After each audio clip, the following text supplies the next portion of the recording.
Greetings, sentient beings. This broadcast is not intended for children.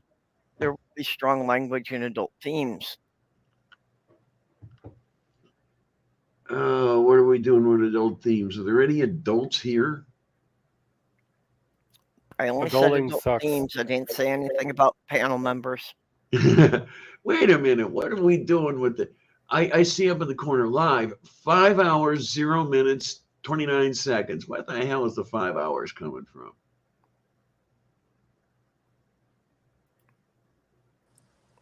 Well, Testing, that 1, must 2. be something left over in your settings because mine only says live for 40 seconds.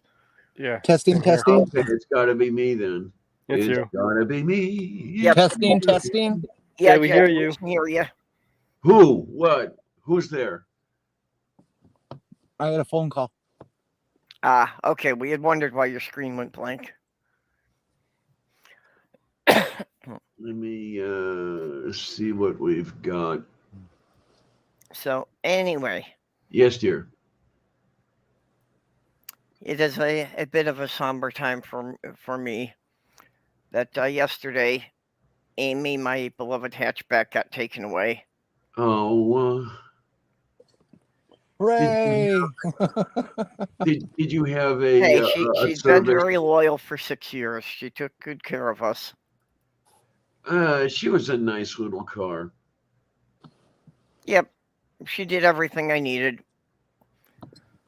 The hatch was a little small for cargo. That was the only thing I ever had an issue with. Okay, then.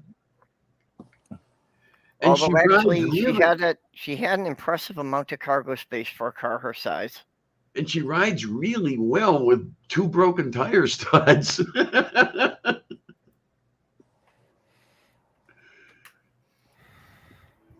Yeah, that was our adventure for the Ark Encounter. That was great. I love that. Yeah, going out there, I was feeling vibrations in the steering wheel, and by the time I pulled over, 2 of the wheel studs had sheared off. Why was the wheel loose? Yeah, apparently they had not gotten tightened down properly. Oh my! And up. SG. Good morning. Yeah, Soft Girl, you're gonna probably want to cancel your camera. It's showing your whole apartment there. Nice little place you've got there. Ooh, I want to steal that thing right over on there on the right, about the second shelf up. Which one? The big one. I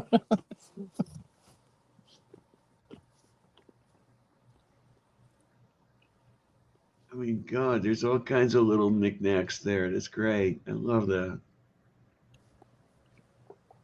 Yeah, it's using her laptop camera, which is facing sideways across everything. That is a nice little arrangement. You did those shelves, right, Purple? Yeah, that whole Black Entertainment Center. She had had just 2 basic shelving units, and I built it into that entertainment center. Okay, Nice. then. And made it big enough for the 50-inch TV. Oh, you're showing us your entire apartment here.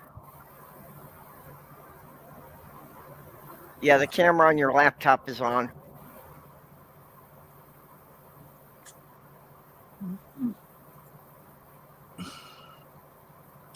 How could that be? There seems to be a computer in the lower right corner of the view. Yeah, well, that's because I did the same thing for her. That I hooked up the video from her laptop to the to her TV set. I did the same thing for her. That I hooked up the video from her laptop to the. Looks like we're getting an echo from. Definite echo. Is that better? Echo. Probably. Probably you need yeah, to mute YouTube. Do you have the YouTube opened in another tab? You need to mute it. I did. Okay. Now it's better? Yep, it's better now. Okay. I can't hear you through my headphones, but... Good to hear you this morning. What's that? Good to hear you this morning. Yeah. Today's still going to be a good day. Tomorrow's going to suck. But the way... It's just because the car and Amy has gone over the rainbow overpass. to race alongside Norman the Paranoid Nova and Sugar the Dodge, my old car, and Sheldon the Ford Tortoise. May they be racing it forever with the green light and never find the checkered flag. And that is my eulogy for the car. I named my cars too. The first one was a piece of shit. The next one was, God damn it, did it again. But hey, Diana, you'll get to meet our new car. You'll get to meet the new vans. So. Let me put on some Now, what were you saying about glasses. the collections on my shelves? Who's after what here? I was just kidding around. Yeah. I can't see anything on the shelf. It's way too small. We're talking about a 16th of an inch here. It's my Lego collection, and I collect teapots shaped like houses or buildings. It's a very niche collection. You have Russell's. Go ahead. You have Russell's teapot there? What do you mean Russell's teapot? The teapot that was orbiting whatever planet that was, and you can't see it, so how do you know it's there? It's a philosophy argument. She's not going to get it. Oh, okay. Sorry. Oh. Okay, Jenny, Sandy's asking what your car is called.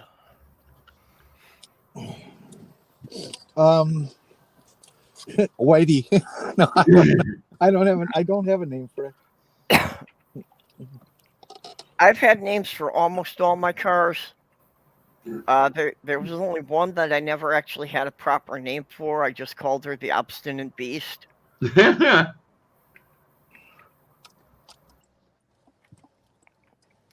van is tentatively named BB, but I'm not sure I'm, settled on that one. Well, if I was going to name this one at this point, I would name it the Broken One. I've never had a car that has had this many problems ever in my life. Oh, I guess Sloth Girl didn't have her headphones charged. Oops. I know what that's like. That happens to me very, very often. I actually found my Bluetooth headphones. Somebody had kicked them under my desk. One of the EMT people who carted me out of here those many times in October. I was offering guided tours of the local hospital. They should have been paying me.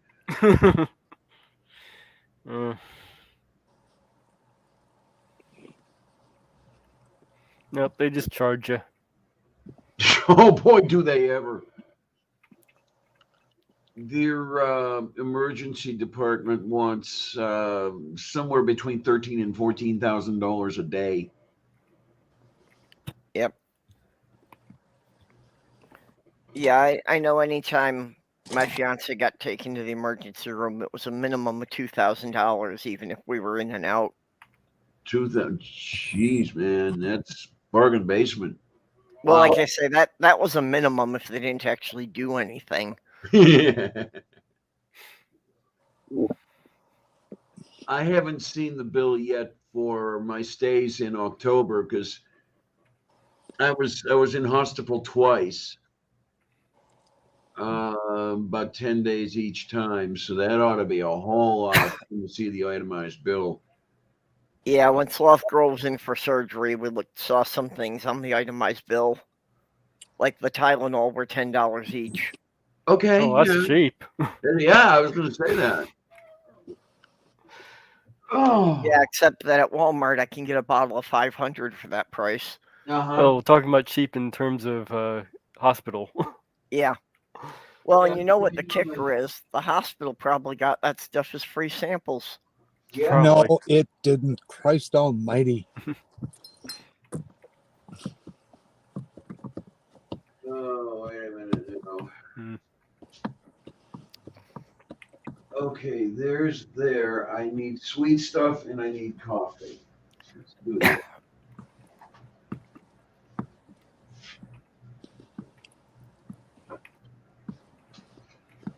Yeah, but she's away, so she can't see that one. Yeah, Diana was saying about getting new glasses. Wow. And the glasses here, at least the first pair, they would cover.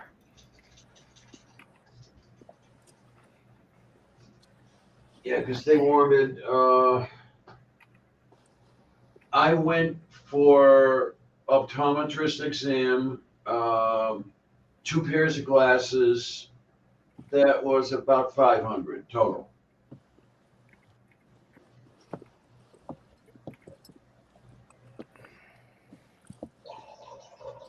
Just go to America's Best. They do that for under 100. Say again? Just go to America's Best. They do that for under 100. What? An exam and 2 pairs of glasses? Yeah. Okay, I didn't know that. Of course, I don't get television ads, so that's why I don't know about these things. And no, I don't have a place to put a television, so I'm not getting one. Don't really need one anymore these days. Nor Well, do I technically have a TV, but it's only because I use the 50-inch TV as my computer monitor. Okay. Nor That do way I can sit 6 feet back from the screen in my recliner and I can see everything. Now you're talking. Nor do I have $150 a month for cable. Oh no, I gave up on cable in 2014. When it got to be $100 a month, it wasn't worth it. Yeah, huh? I have never had cable in my life, and I'm so proud. Just I outlived cable. Yeah. No, I had cable years ago, and there was one day I sat there and I said, "Wait a minute, this thing hasn't been on in 2 weeks. Why am I paying for it?" Yeah. By the time I got rid of it, the only thing I was using it for was to watch the Macy's Day Parades. There you go. I was watching baseball, so we're in the same park there. I was watching porno. What was that, Jay? I was watching porno. Sex is not a spectator sport. You don't do it right then. I don't do it at all. What are you talking about? I didn't know. I was once told by somebody watching that what I did was performance art. There, see? Okay, then. Oh, man. That was one of the nice things about doing parties that, there are some people who like to perform and some people who like to watch, and everybody got what they wanted. Okay. Now, over the years, I have been discovering that I am most likely, if I'm not Ace, I'm Demi.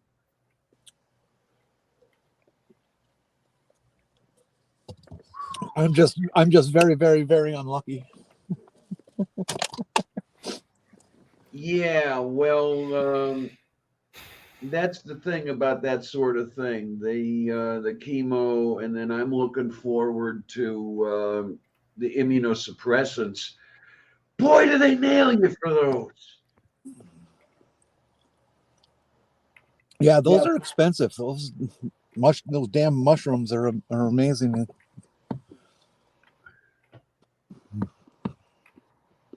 Yeah, again, for all the chemo stuff, it's all been covered by the insurance here.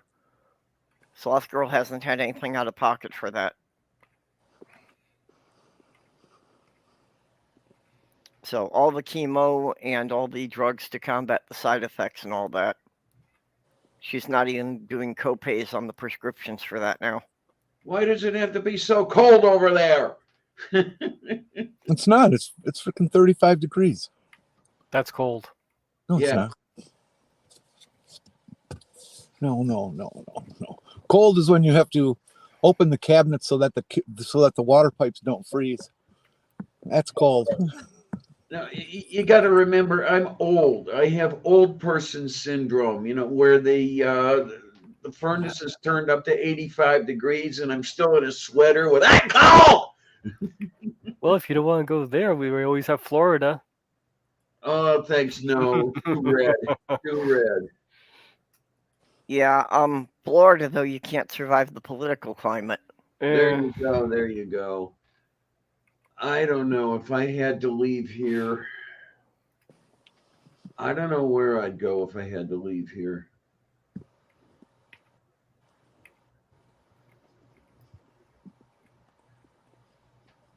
I hate how the media has already anointed DeSantis as the next president. Oh, yeah, you've noticed, huh? That tells you a lot where we're going. Straight to hell and not even in a handbasket. Well, maybe the guy will have a fatal car accident or something. Actually, what I'm hoping for is that the Republicans are going to back DeSantis. Trump will get all pissy and start his own party, and he'll take 30% of the Republican base with him, so then whoever the Democrat is will win. Well, that would be nice. Yeah, I'd like that.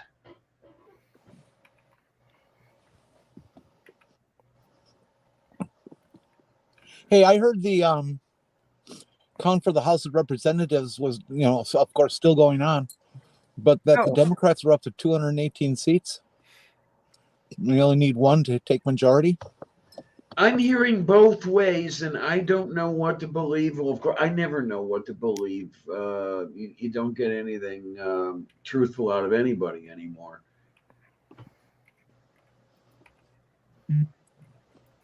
Because that clown from Colorado is already going on about replacing Pelosi. Mitch, the Turtle Man has one Speaker of the Senate or whatever, President Pro Tem of the Senate. Well, I thought that was automatic. No? Mm-mm. Okay.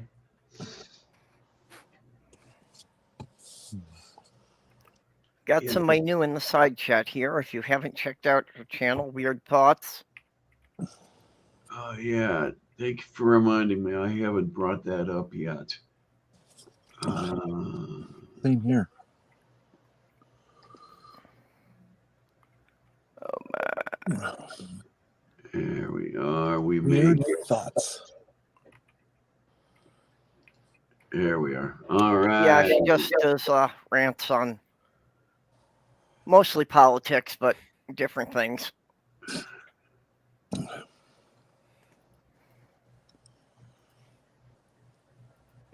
Yeah, Weird Thoughts. We've got a. Oh, I'm sorry. Go ahead. I saw the cold is when your whole state shuts down and everyone gets in a car wreck. We got an accident going here right now.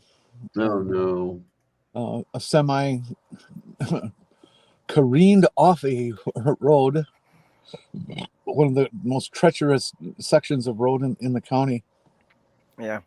And if my memory serves, where he went off, they said it was around Badger Road. He could have dropped 100 feet down. So yeah, this happens every year that the first couple of storms, people forget that we know how to drive in this stuff. The first day it snowed, there were over 300 accidents.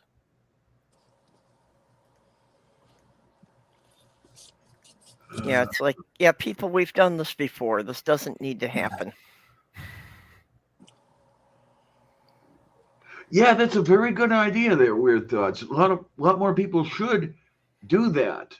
I mean, even people who know how to drive, because there are so many who don't, they end up getting the knowledgeable people involved in accidents anyway. Yeah, and that's the problem driving. No matter how good a driver you are, you can't do anything about the idiot who's 20 feet ahead of you. Right. Uh-huh.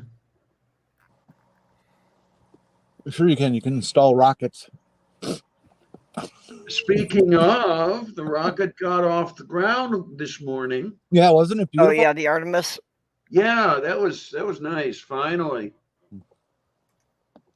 the broadcast I saw, we interviewed some guy who had been to the first, Apollo 11 blast off, Okay. and he said that this thing was louder, and the shock wave was way more, and it was way brighter, and Well, yeah, I mean, we were talking about what, maybe 8 million pounds of thrust off the pad, whereas the Saturn V was somewhat less, I think maybe 7.6. I wish I could have been able to see a Saturn launch, though. I mean, that is my favorite flying machine of all time.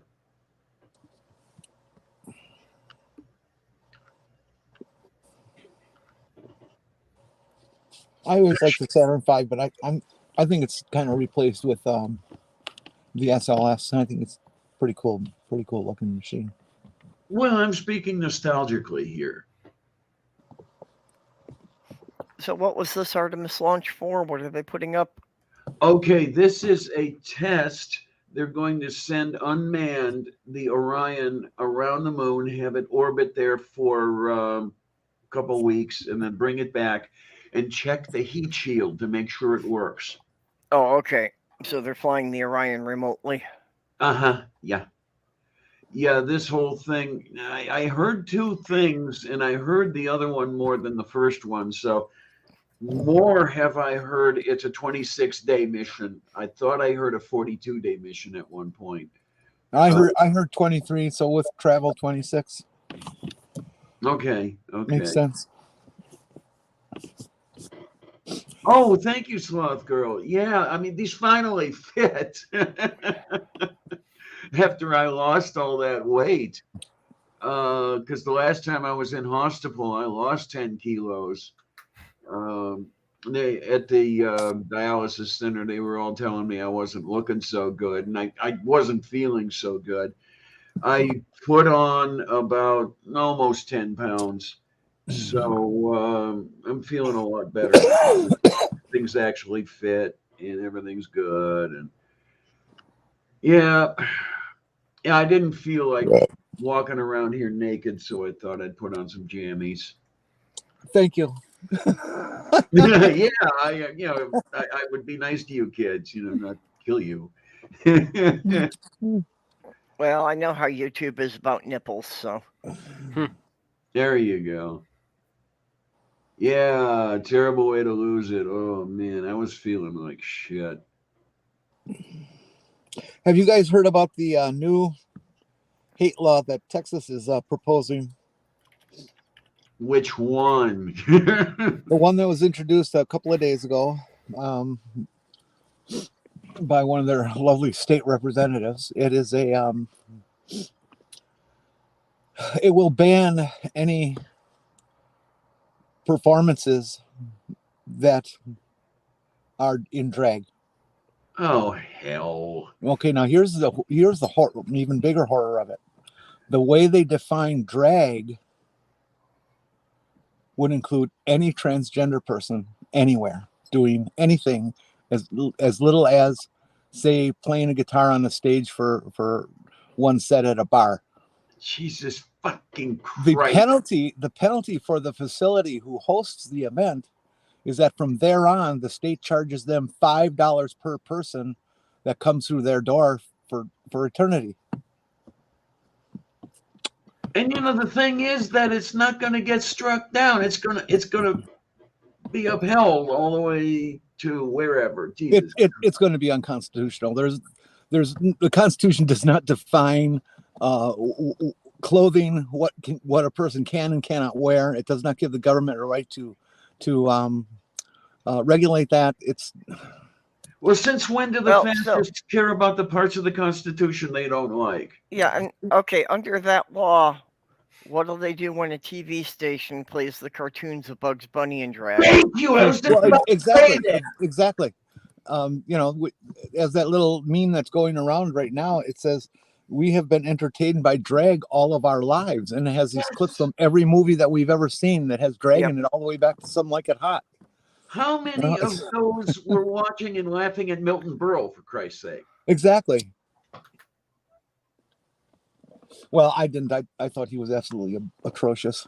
He was just a terrible comedian. Of course. And I think his drag was more than drag for him, which is just fine. But Yeah, what the hell?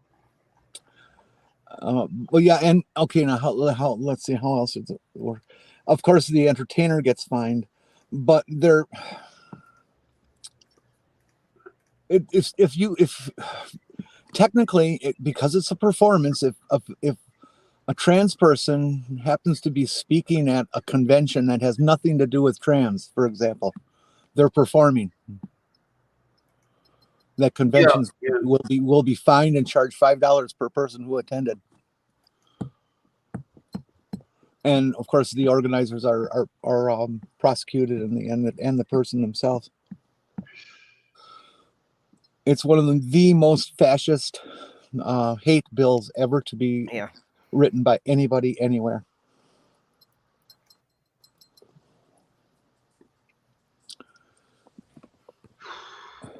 What do we? Yeah, that one. Yeah. Yep. Good examples too. Yeah. Yeah, Klinger on MASH. Jack Lemmon and Tony Curtis. Yeah, Mrs. Doubtfire. Tootsie.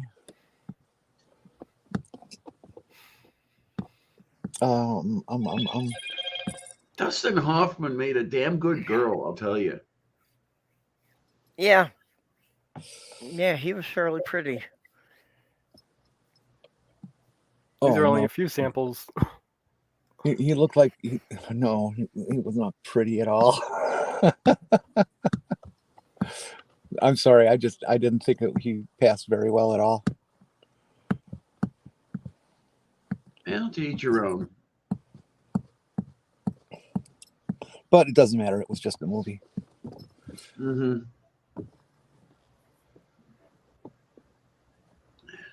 But that meme easily names eight different films in that group, and I've seen every one of them. It's yeah. You don't even think about it. Oh yeah, that one. Oh, and that one. Oh yeah, that one. The one who never sees a film has seen every one of those. Also point to Monty Python. One of them just wears a scarf. Don't give them any ideas, Greg. I didn't read the whole bill, but I think they're probably going to define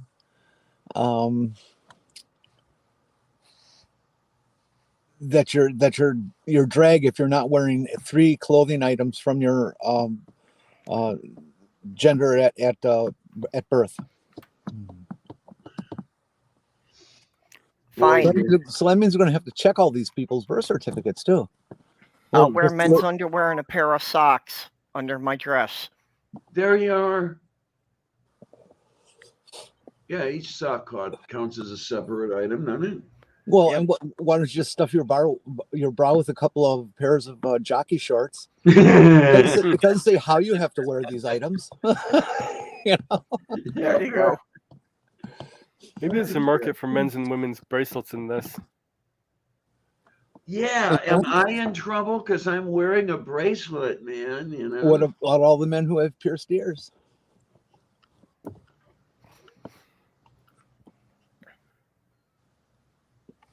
I like it, Weird. I like it. Well, look around on Twitter. You'll find a connection to the legislator who wrote that. And he's on Twitter. Just jump on his ass and just harass the fuck out of him. What keywords will I use? Texas hate legislation. I would put Texas drag law or bill.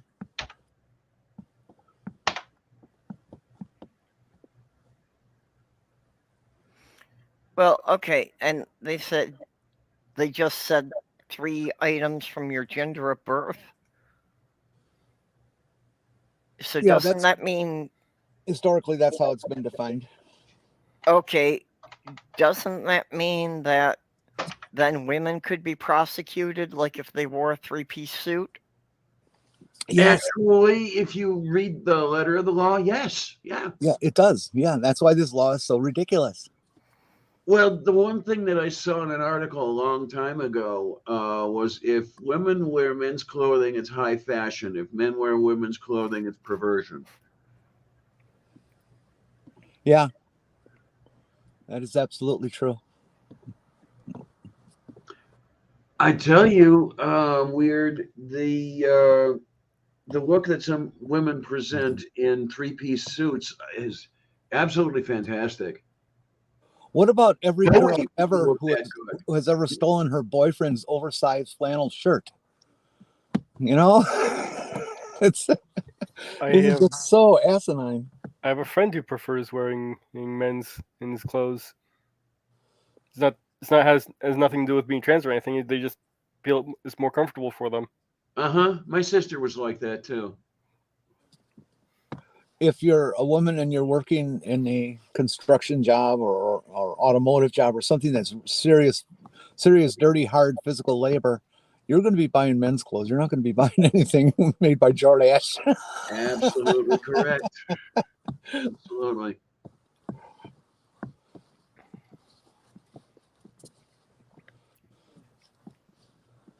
Damn, it's just insane.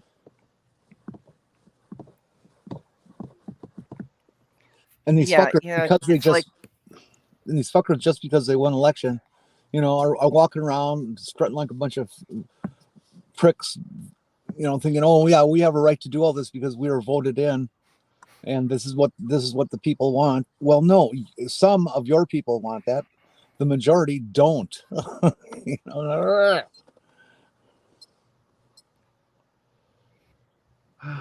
Boy, moi. Texas is the most fucked up state in the union. Well, they like to be the biggest.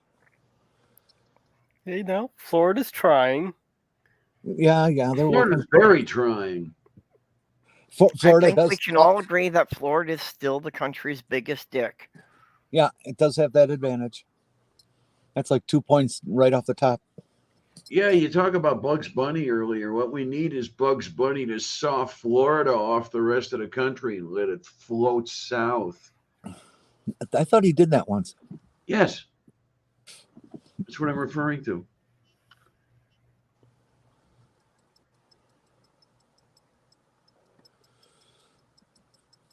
I'm glad so many of the Trump recommendations went down. Some of them big time. What? Every candidate that Trump stomped the ground for. Oh, lost. Yeah. Okay, I got you now. I was confusticated. I'm always confusticated. Yeah, it was wonderful. I hope that it means that anything he touches actually does turn to shit, and his candidacy will do the same thing.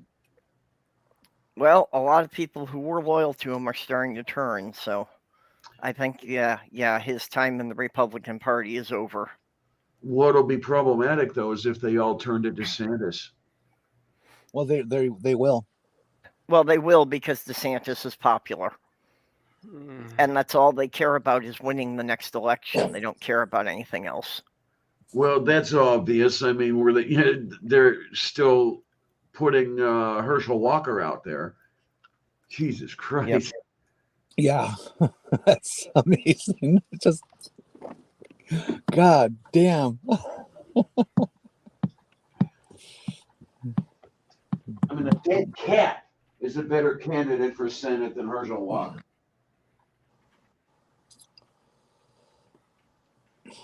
Oh my. Yeah, I asked somebody who's said they were in Florida with they like DeSantis. The person said he's cracking down on sodomite influence within the state and is just overall a good governor. More specifically, I really like the parental right and it's an education bill we passed. Wish it was from pre-K to 12, but up to the third grade is good now. Oh yeah, they fully intend to expand it to adults. They want all of us dead. Oh, the parental rights thing already does go past grade 3, which I pointed out because of the way it's worded. And, Yeah, and because of also because of the way it's worded, it has there's actually anything you say or do in regards to subject of LGBT, he would be covered under it technically. Well, I want to give a huge triple serving chocolate cherries and whipped cream on top. Thanks to Gen Z for coming out in such numbers. Yes, absolutely, absolutely. And give the Republican Yes. Party the big green weenie.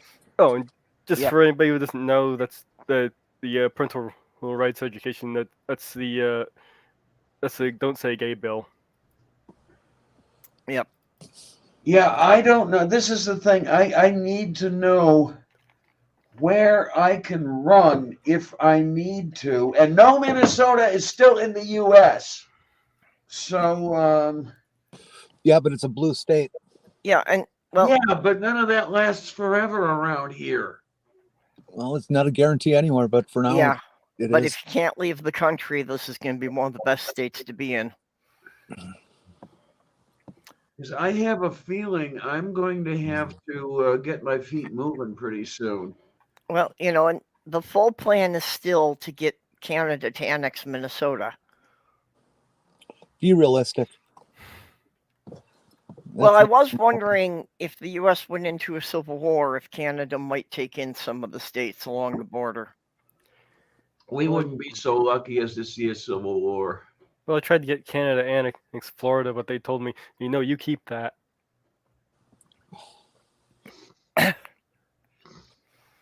Well, Canada once had a plan for annexing Minnesota if the U.S. ever did a hostile action. Yeah, yeah. I remember seeing that.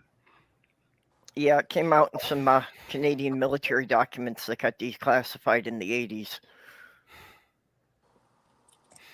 Well, that's encouraging. Yeah.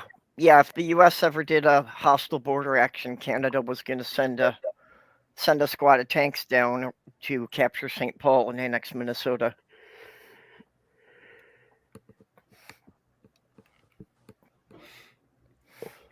No, I would prefer to be off continent if it came down to it, but where, that's another story. Yeah, well, I think at this point, if I had my choice of anywhere, well, the Nordic countries seem to be the best. But as far as English-speaking countries, I'd probably go for Australia. Vermont is considered to be one of the most dangerous red states out there because it's so heavily rural and these people are so heavily bent on killing anyone they don't like.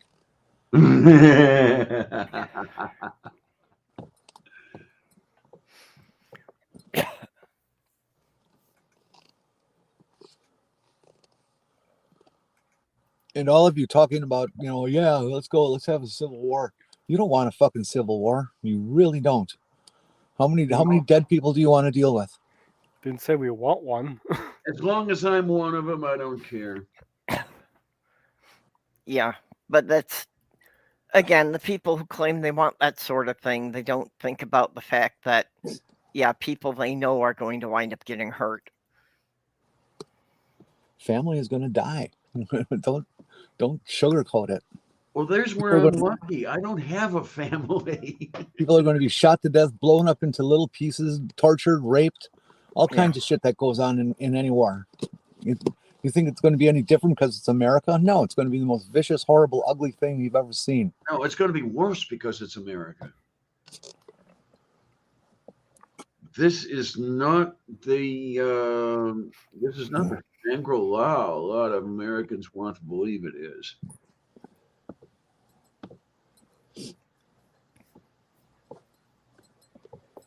Then you got a prick like Mike Flynn, who still isn't in jail again, who's standing up and talking about like he's got control of a section of the army that he's gonna command to fight a civil war. And that's entirely possible that he does, that he would have enough commanders who would go his way that they could suddenly have possession of all kinds of planes and tanks and things that nobody is supposed to ever have. Yeah, of course, the Civil War also has the other problem that the doomsday preppers always fall into, is they don't understand how much of their life depends on the infrastructure. Oh, yeah, yeah. You know, that are you prepared to live without electricity and running water? For the rest of your life. Yeah. The rest of your very short life. You know, and they're always doing things like hoarding gold or diamonds. You know, what's the thought process that, you know, they're going to show up at the supermarket with a handful of diamonds and buy their groceries? They think that's still going to keep happening? Yeah, and you can't eat diamonds, so that's not going to do you any good. Yeah. Well, you can. They're incredible roughage. Well, you can eat gold. Little of it, anyway. It's not very nutritious, though.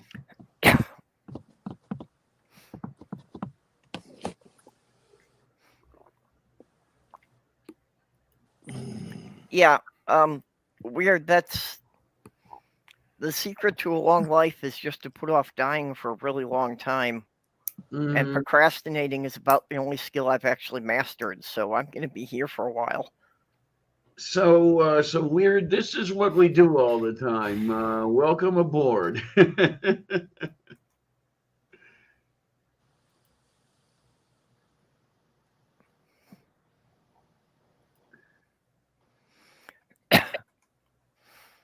Well, I've been following Weird's channel for several years and just commenting on her videos. Oh, okay. I think this is the first that I'm cognizant of having encountered her. It's my first time. Second, huh? It's my first time. Okay. Go easy.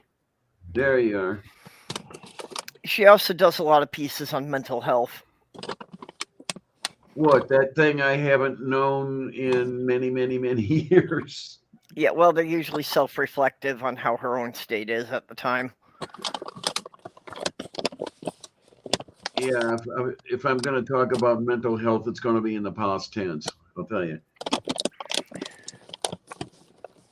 God, I got to clean this. Sanity is relative, but not one of mine. Yeah.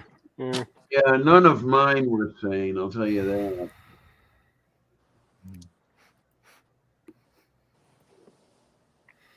Yeah, if I I'm didn't trying have to black sheep. remember, Doorknob. Did people eat uranium at one time on a regular basis? What? I don't think so. I wouldn't be surprised if somebody made it a diet craze in the early 50s.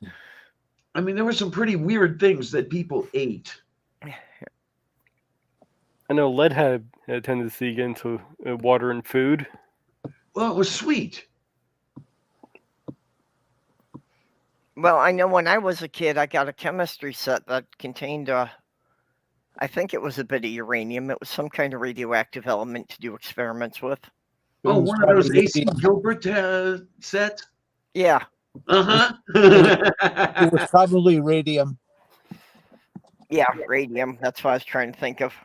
I do believe there was an AC Gilbert set that contained pitch blende, though. It has what? Pitch blende was a uranium ore. Okay. I love those old science sets. Yeah, I don't remember for sure what it was. I just remember I had the radioactive element, and I had like one of those Tandy electronics kits, and I built a Geiger counter. Uh-huh. Okay. Yeah. I had an AC Gilbert chemistry set that contained shit that could kill you. It was beautiful. And without supervision of any kind, I was fooling around with this thing. Oh yeah, same with me. You know, I was completely unsupervised. Nobody had any idea what I was doing with that down in the basement. And I'll tell you, I was definitely going off manual to do some of those things. Oh yeah, I could have easily poisoned myself and several other people in my family. See, we just stole shotgun shells from my dad and cut them open and used the gunpowder in that. Oh, I did that. Yeah. Yep. Well, what childhood lunacy, hey? Oh, those were the days. You can hear Mary Hopkins in the background, right? You know. Those were the days, my friend. We thought they'd never end. Oh my. I'll get us thrown off the air for copyright violations. I don't worry about it myself because I sing so badly off key, they'll never recognize the original tune. I have found that if you do a spoken word version of a song, then you can get away with it. Okay, yeah, it's to some people it's not quite as recognizable. Yeah. Well, mostly it's if the bots recognize it. Oh boy, yeah.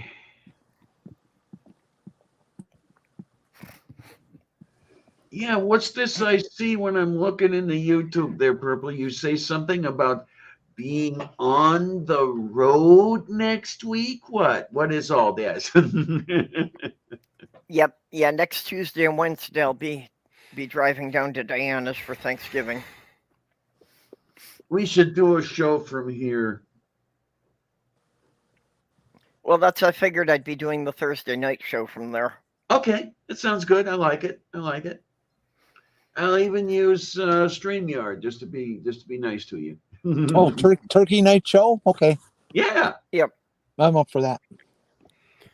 Oh man, I don't know. Should I go to Strip District Meats and get a venison roast, or I've got a pork roast here I can make? I'd prefer the pork, and I'm not real big on venison. Okay, we can do this. Let's see if I'm awake enough for the Thursday stream on Thanksgiving. Yeah. Oh my. And how about a soup? Maybe a black bean soup or something? Lentil. Ooh, yeah. I love lentil soup. I'm still trying to decide what I should bring for my family to get together on Thanksgiving. I want to do something with. I'm thinking maybe doing something with this hibiscus I have growing. My only family member I talk to anymore invited me to Thanksgiving, but I really don't want to drive 600 miles just for a dinner. I'm taking a lift up with my uncle. Okay.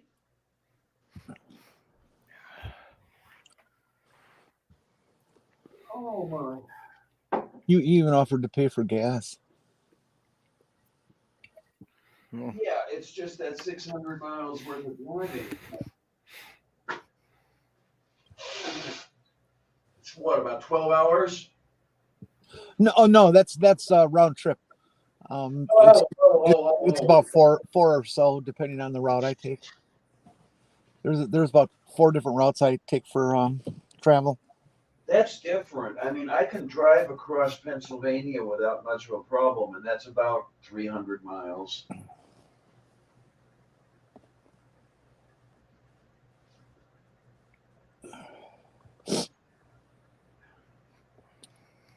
In my younger days, I could drive from here to St. Louis, but I don't know that I can do that anymore. So Thanksgiving is next Thursday? Yes. Yep. Yeah, it's already upon us. Isn't that something? Time flies when you're having fun. I want to know who's having fun. Yeah, kind of Whoever it is, surprised me stop too. it. I didn't realize it's next week already. Sloth Girl had to tell me that it was coming next week. I'll just put this up here and not worry about it. And he's not quite ready for it myself. And then 4 weeks after Thanksgiving is Yule. Yep. Yeah, we'll be doing our thing here on Yule. Brenner? What's that? Oh. Mr. Brenner, yeah. I have not yet decided whether I'm decorating. I haven't decided whether I'm going to put up my Halloween lights yet. Yeah. Turkey's gotten so expensive. I hate decorating now. You got to, you hang on every 6 feet. That gets expensive. Oh my! If I had the space, I'd get a turkey. Just for me, I love turkey. But the freezer is all packed with stuff. We'll go out and buy one on Tuesday. It's going to take 2 days to thaw, anyways. Well, I wasn't necessarily going to make it Thursday because Purple mentioned that she wasn't entirely enamored of turkey. If that's still the way you feel. I didn't say that. Oh, I thought you did. Nope. Oh, I mean, if Must you have been like the somebody turkey, else. make one.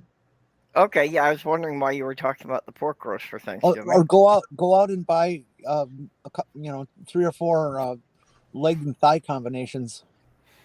Yeah, there you go. No, because Most people like dark meat anyway. if I'm going to get one, I suppose I should get it pretty darn soon before they're all gone.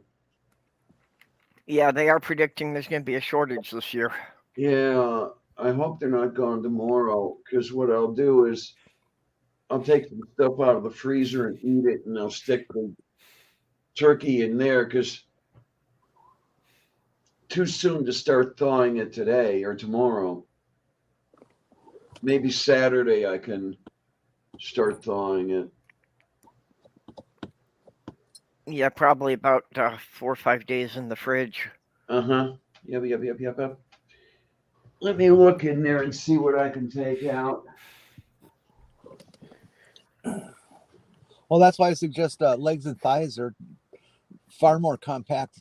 And Yes, they are. That is true.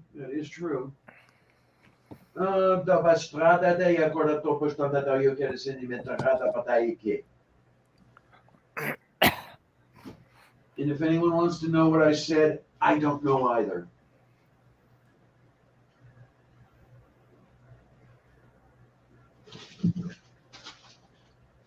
So, Doorknob, haven't you ever had lentils? oh, what? Did you say lentils? This doorknob never had lentils? Well, by this comment, it sounds like it might be true. That might be true. I think he's just making a joke. Well, that's why I'm asking. I'll tell you, if you have never had lentils, you are missing out. Ooh. Well, lentils as a category, it's not one specific bean.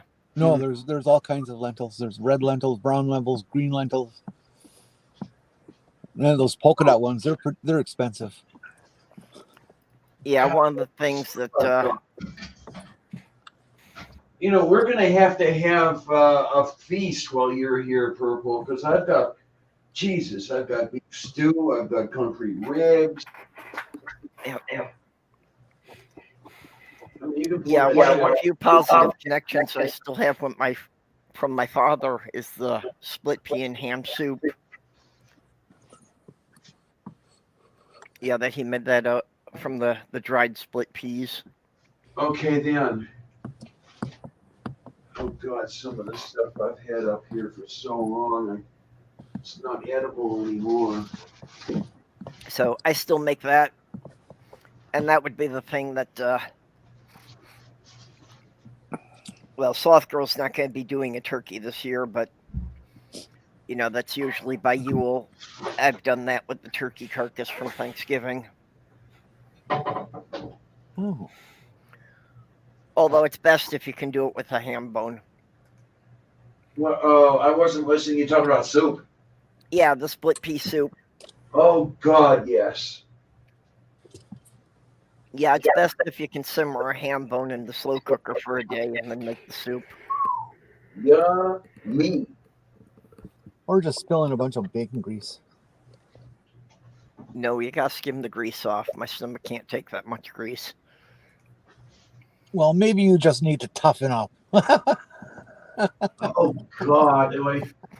It's you need some stomach exercises. There was so much. Okay, you missed the next line. That's always followed up by what kind of a man are you? So now I've got an answer for that.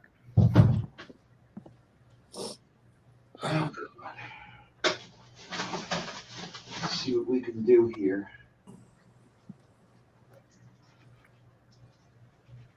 Come on, you. There you go. Oh, hey, Nerdy. Nerdy! Nerdy rodent, hi. Haven't seen you in a coon's age.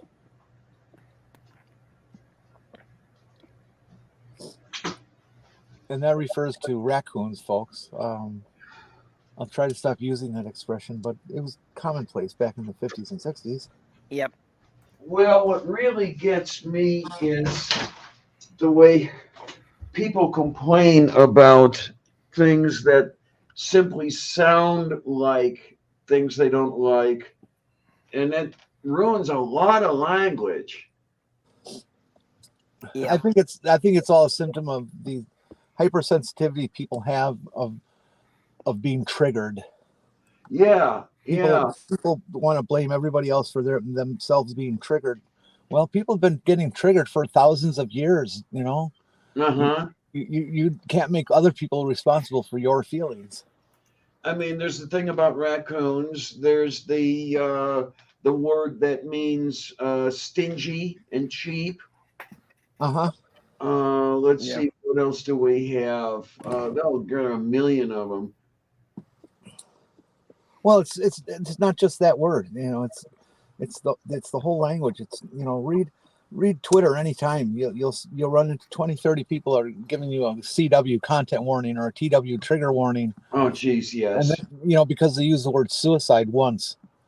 You know, it's like, well, if you can't even read the word, you need to go back to therapy. Yeah. And work that out. I got a 24-hour ban on Twitter because of the word suicide, and what it was I had posted the link to the suicide hotline. Yes. That's ridiculous.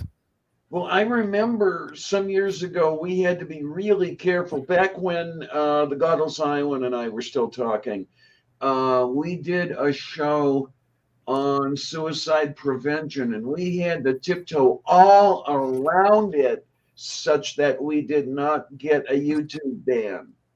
Yeah. And that's the problem with bots is that, you know, no context. They can't tell if you're talking for or against it. They only see the word. Yeah. Yeah, that's the problem with all the political stuff that, you know. I am currently involved in writing a book. I wish I had my iPad here. I'd read the section to you. The section that I've just almost finished talks about what you're going to see in the book. You know, it's kind of a forward. All right. And I specifically address this issue of content warnings and trigger warnings. And I absolutely promise the readers that the book is going to be filled with trigger warnings or triggers and content that you're not going to like. So you have been warned. I like it. Yep. Well, that's like me putting the blanket disclaimer at the top of all my streams. I got something from my doctor's office here. Well, that's kind of important, you know, since you're in a media that where all kinds of children could be on all of a sudden. Yeah, and I don't want to restrict my channel to being 18 and over only, because I know that I've got some people out there that watch that are still in high school, and certainly, I don't want to discourage high school students from, you know, being interested in the politics and that. Oh, darn this. That's not what I wanted. It archived the conversation, and I wanted to see it.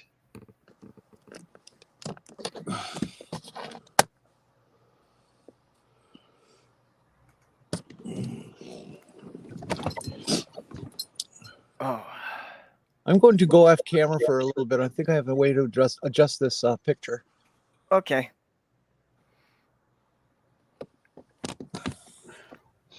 No. So Mage, yeah, I saw your new video up about watering your plants. Yeah. That's a hell of a thing to try and put together. You. It Every time I went up to the film, it would had a siren going or a truck going by or something. You gotta live in a state with fewer emergencies. Yeah, I could never film outside here because we've got ambulances going by several times a day, just because we're half a mile from the hospital.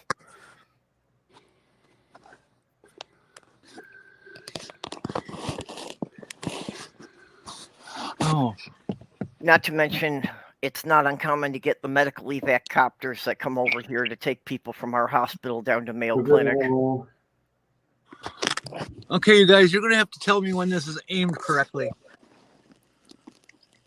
Well, right now I see your steering wheel. Keep going up a little bit more. Higher. All right, good. That's good. Yep. This one I like better. Yep. Now we see all the pine trees. Yeah. I've got it. Pharmacy. Although you've got some kind of smear or something on your windshield there. Yeah, it's called melting snow. Yeah. Okay. My car does not have a heater at this point. Oops. And, some of these kinds of things just have to exist. Oh, that's difficult in this weather if you can't keep your windshield defrosted. All right, so I have 3 prescriptions to pick up at Walmart. All righty then. I ordered one of those cheap ass the defroster that plugs into your cigarette lighter. Piece of junk Pervert. that you plug into your cigarette lighter and it tries to blow warm air onto your windshield. I'm gonna see how I've got one of those in my car. You know, I keep it there for in the winter that it takes too long for the heater to warm up. Does it work? So when you start up the car, you put that on the windshield to defrost the windshield faster. Does it actually work? It helps. You know, you don't have to have the car idling quite as long before you can drive. Okay.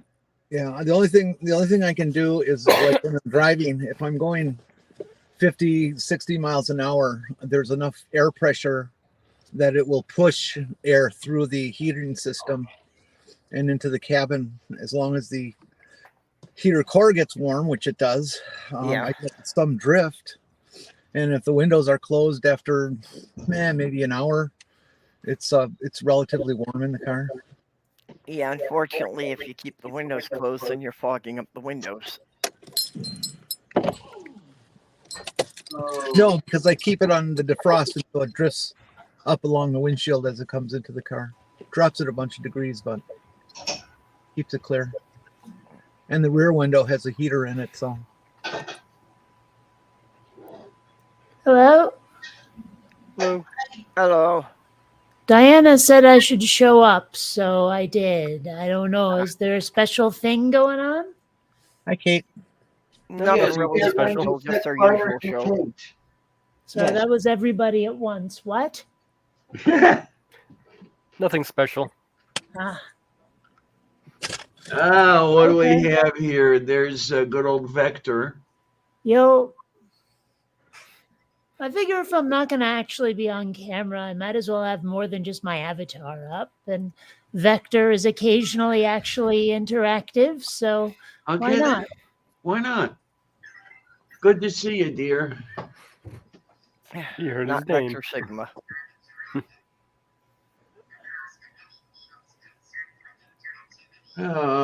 Hey, you want to come over for Thanksgiving? I have a big party here.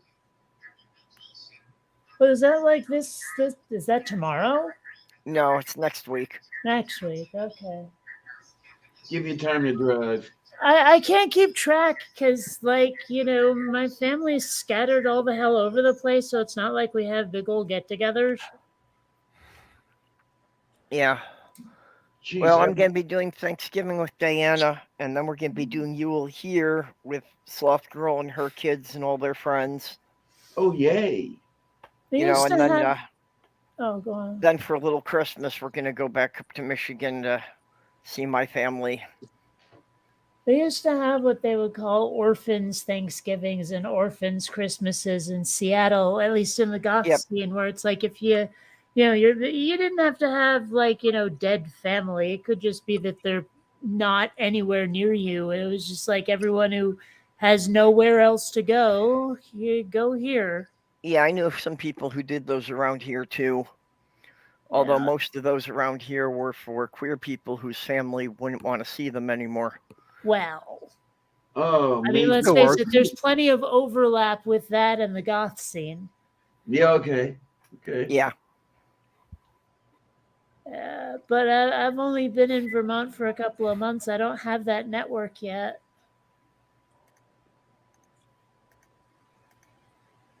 Hey, Oh, Vermont or New Hampshire that is considered to be this horrible, dangerous, scary red state with all the rednecks going around. It's not really, though. I mean, let's face it, Vermont is Bernie Sanders' country. Okay. I mean, yeah, okay, if you go like way out into the sticks, you might find that sort. But for the most part, our rednecks are pretty progressive. that's something I have never been able to envision as a I know. progressive redneck. Well, that's what I was saying about Minnesota, that even our Republicans are more like Republican light. Well, Because a they lot know of they actually have to be able to make compromises if they want to get anything done. well, a lot of our like out in the sticks rural folks are hippies.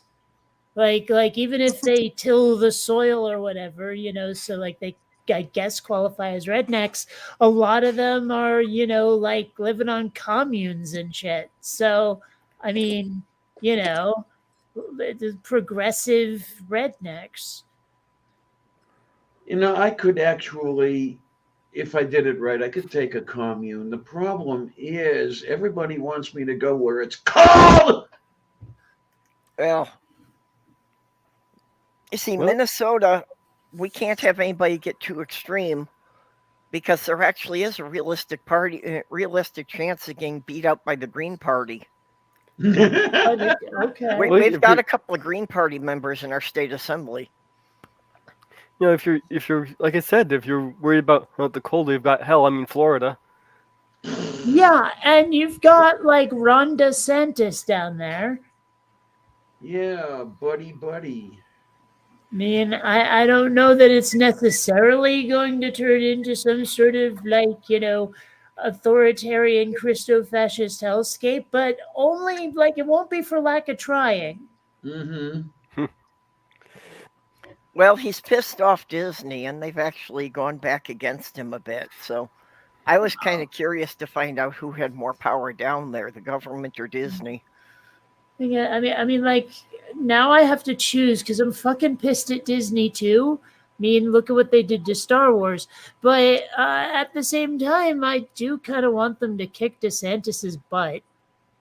Well, for Disney, it was a business decision. I know. They don't but give a shit I'm about willing to anyone. use It was them as just a because they tool. got it. Yeah. Disney got big enough protest, and they thought it was going to get them bad publicity.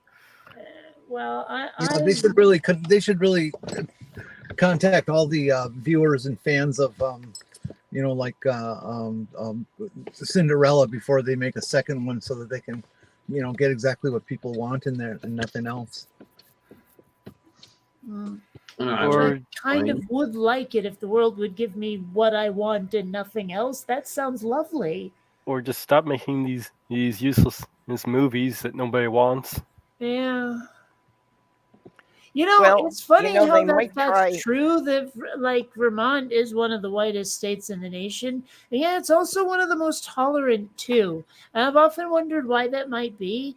I think part of it is just that like there's so few people of color that nobody feels like they're in danger of being taken over long enough for them to realize that all the stereotypes they've been fed are bullshit. Well, you might have a point there. The stereotype I live by is that the further north you go, the less threatening people are to each other because they have to depend on each other to survive. Yeah, And you it's- know what? People are friendly and kind and take care of each other. It And it doesn't snowed matter. today. Yeah. Like it seriously snowed all over the place today, and I didn't like it.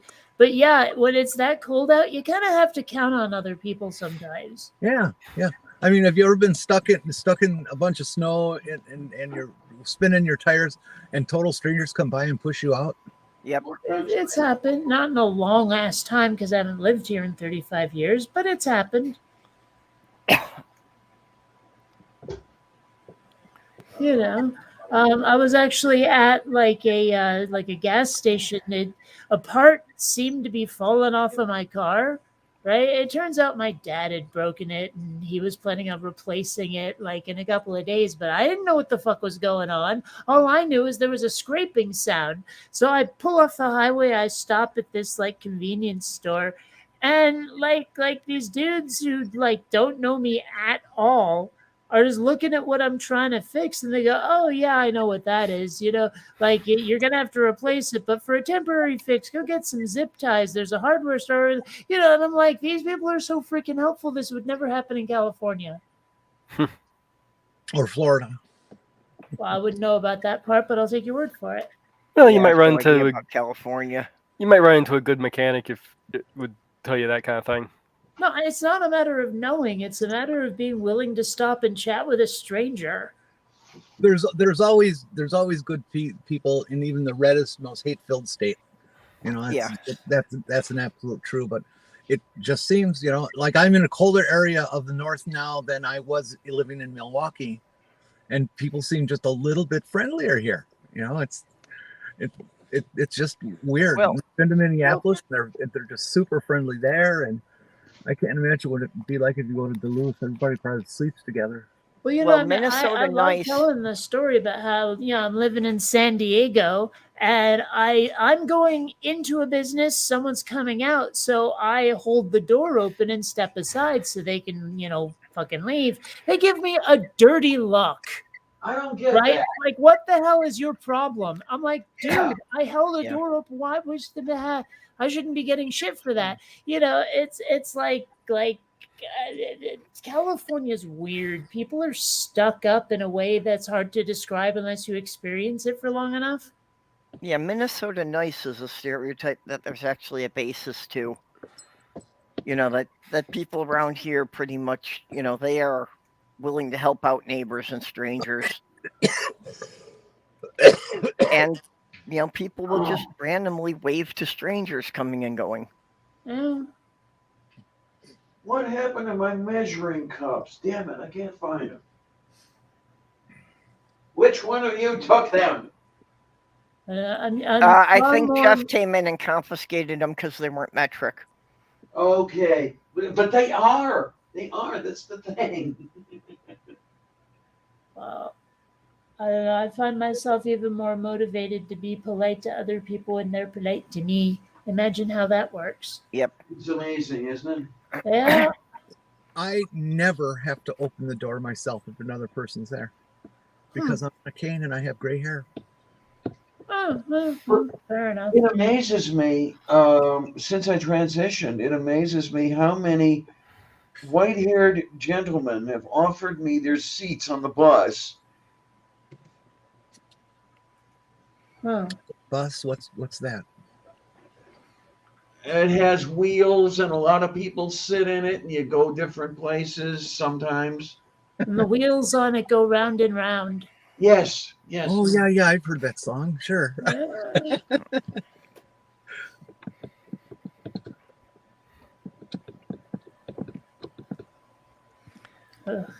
I actually have to go food shopping at some point because, well, I mean, I guess I could survive on pasta and broccoli, but it'd be nice to have more of a variety. The thing is, I don't know what the hell the temperature is out there. It just snowed. 36 degrees Fahrenheit. That's cold. I mean, I can go out in that. It's not a problem. I just don't wanna. Yeah, it sounds like jean jacket weather to me. That's a whole degree and a half in centigrade.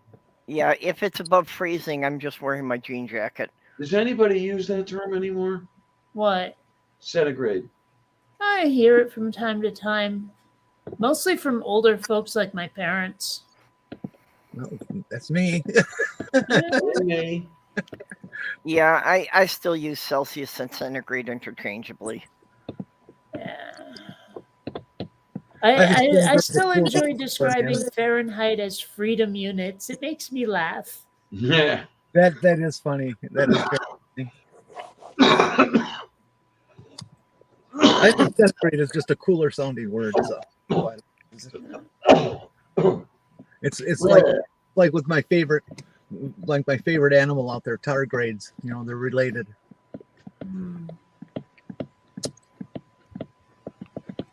Okay, nobody gets that one. So wait a minute here. So they're slow steppers? Is that the way that goes? No, tardigrade, centigrade. Yeah, I know. But no, I was thinking about tard as in slow and then grade as in stepping. No. Tardigrades are when the teacher is late handing back the corrected papers. Okay, I got it now. I don't know where my brain went. I'm not sure you can say it's probably against community standards. I don't know, but having 6 or 8 legs would be interesting. They have 10. Would. Oh, is it 10? I was trying to picture them, and I couldn't remember how many limbs they had. It's 8 or 10.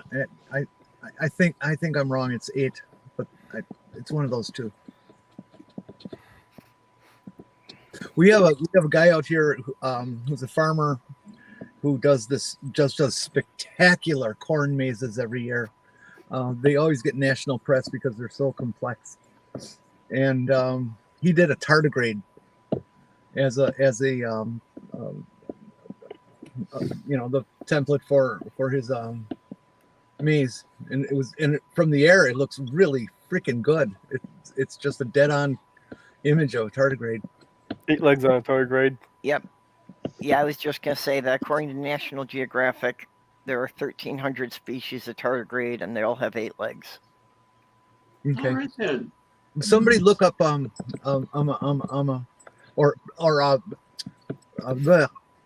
what's your name? Purple. Yeah, that's it.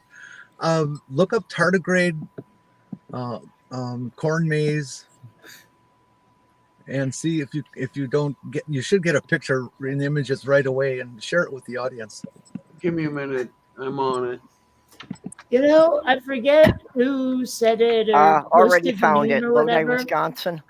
Yep. Okay. But there was like someone mentioned, imagine the sound of a centipede in flip-flops.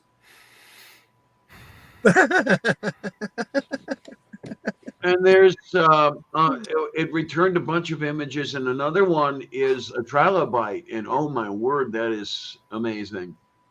Do the bite or do not the bite. There is no trilobite. That too. There you go. Ain't that cool? That I can't see the screen right now with the way the camera is pointing. Yeah. That is tasty. What are you sharing something on like YouTube that I don't see? Yes. I don't see anything being shared. Hold on. Did I not click everything right yet? It's all broken. I keep forgetting they added extra buttons I had to add to this. Okay, now do you see it? Yep. Okay, yeah. Oh, yeah. Okay. See, I didn't need to be on YouTube to see that. Ain't that gorgeous? That looks neat. I think that looks like fun. I do wonder about how people do these things. Yeah. And could not find like a hedge maze where, you know, it was like above your head where it's like a labyrinth kind of thing. It was always like at thigh height.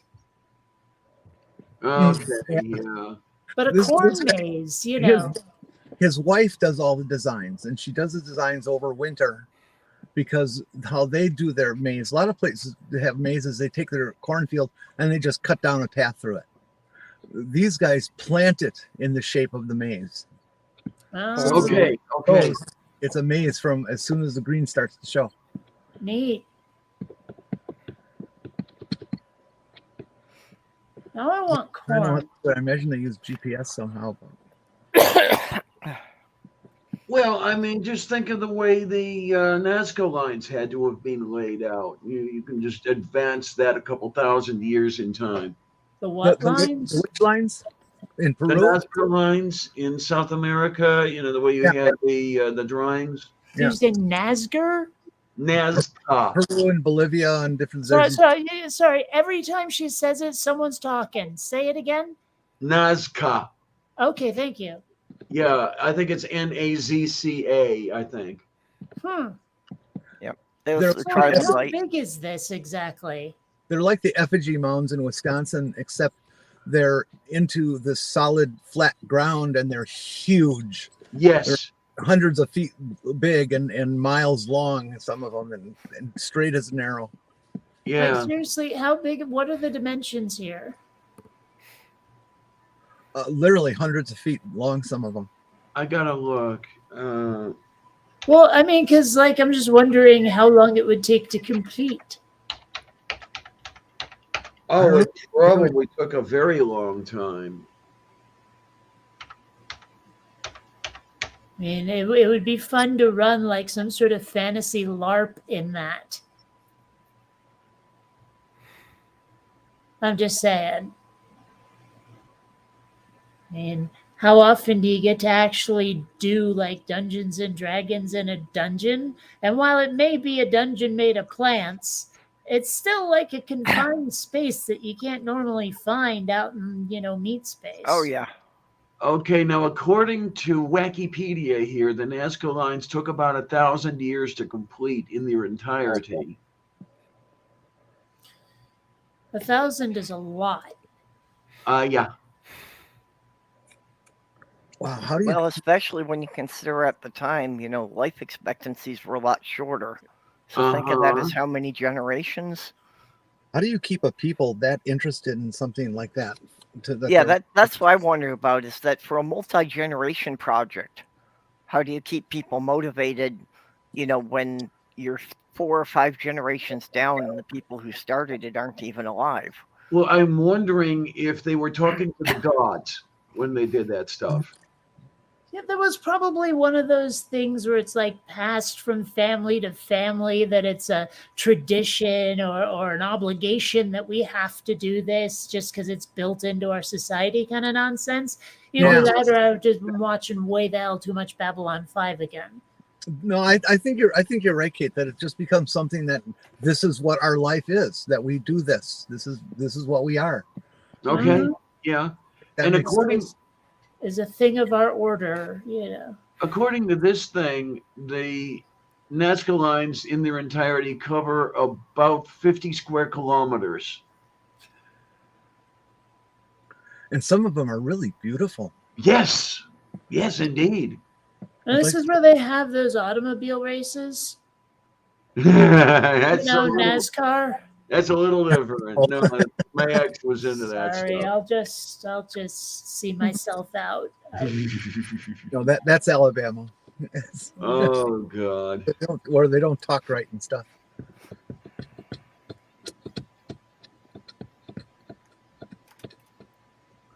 I've been to Alabama. I don't think I would want to spend too much time there.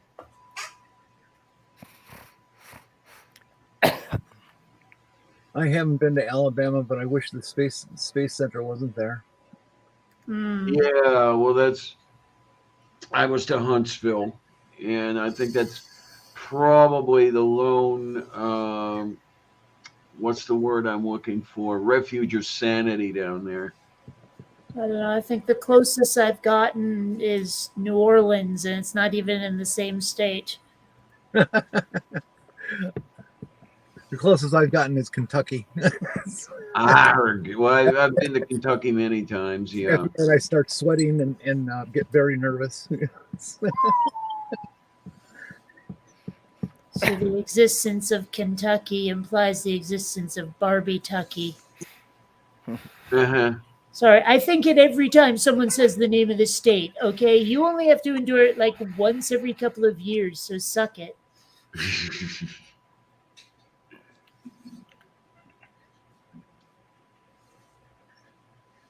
That was actually something that was kind of nice. I was at Axe Throwing League the other night, and I was chatting with someone, autism came up, and I was talking about my autism, and someone else came over. She's like, aha, I knew it. And we started gabbing about our mutual autism thing going on.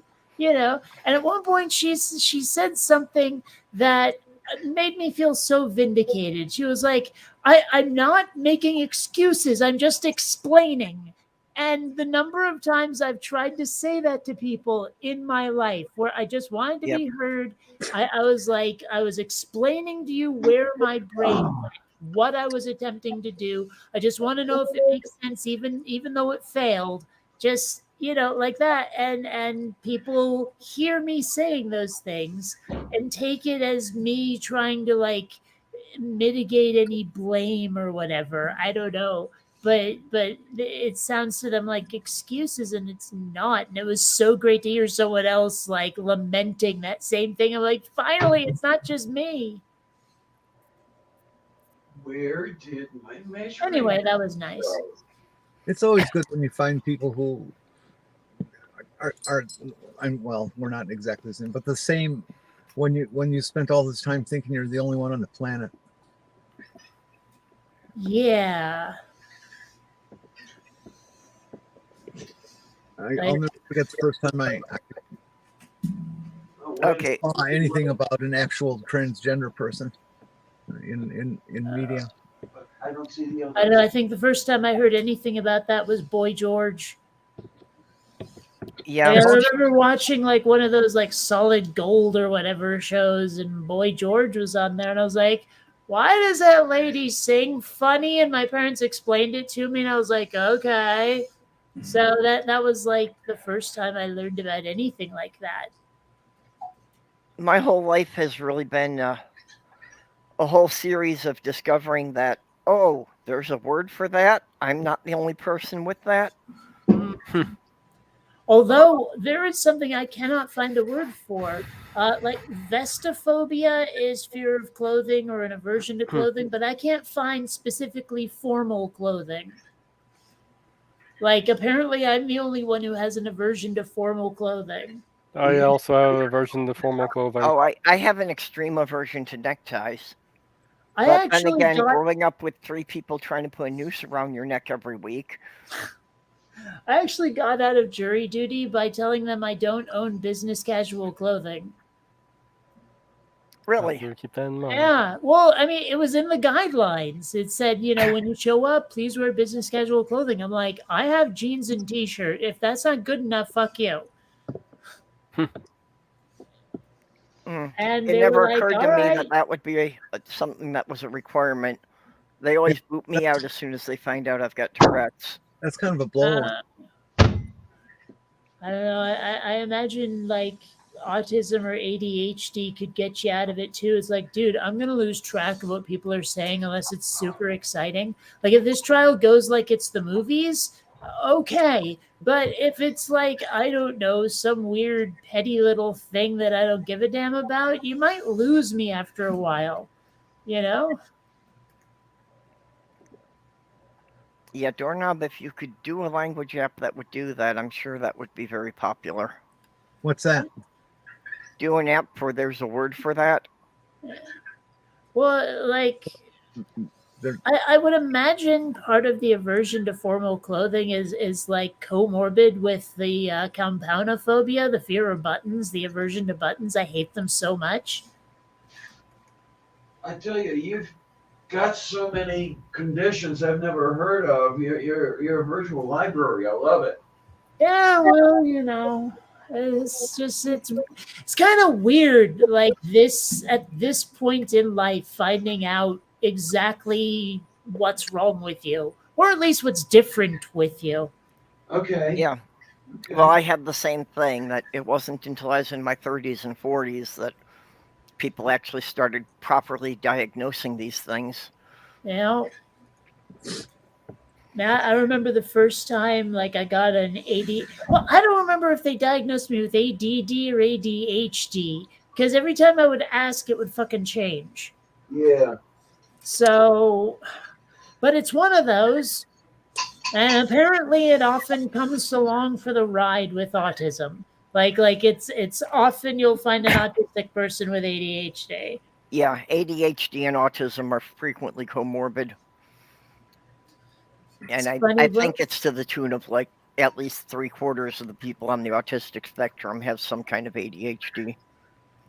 Yeah, it's funny. Like I was agreeing with the person I was talking to at League Night, where we were like, we don't really have anything to call ourselves. I mean, no one wants to be an Aspie anymore because like Asperger himself was a fucking Nazi or something, right? So but Autie for autist, what like we don't have a slang term for ourselves, and it stinks. You know, I can at least tell people I'm a dyke when I want to tell them I'm you know? But we don't have something like that for autism. It doesn't exist. When you call yourself a dyke, don't you find a bunch of little young Dutch kids trying to stick their finger in my No. hole? No. young people who are in the community protest the use of that word because it's a slur. Well, but that's the thing, though, is it's kind of like the N slur where we've taken it back and we can say it, the rest of you can't. You know? I had somebody on Twitter telling me I couldn't use the word queer Okay. because that was derogatory to gay people. I'm I'm using the word for myself. And you know that encountering so many people whose vocabulary is woefully out of date. I mean, don't get me started on atheist versus agnostic. You just don't want to fucking get me started on that one.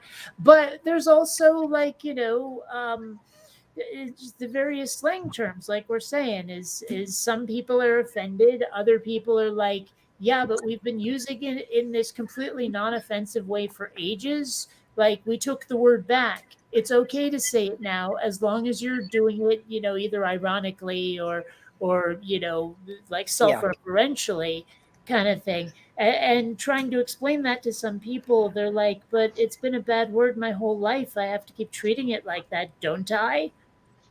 No, and queer is just a lot easier than trying to put out the whole alphabet and then getting nailed because I forgot a letter. Yeah. Well, the word queer was used for us for a long time, and it only became like 70s, 80s, 90s where it became used as a slur. And I think that we have indeed taken it back, and it's an okay, fine word. It just doesn't matter just because a bunch of rednecks wanted to steal it for a while. Never really thought of it as a slur.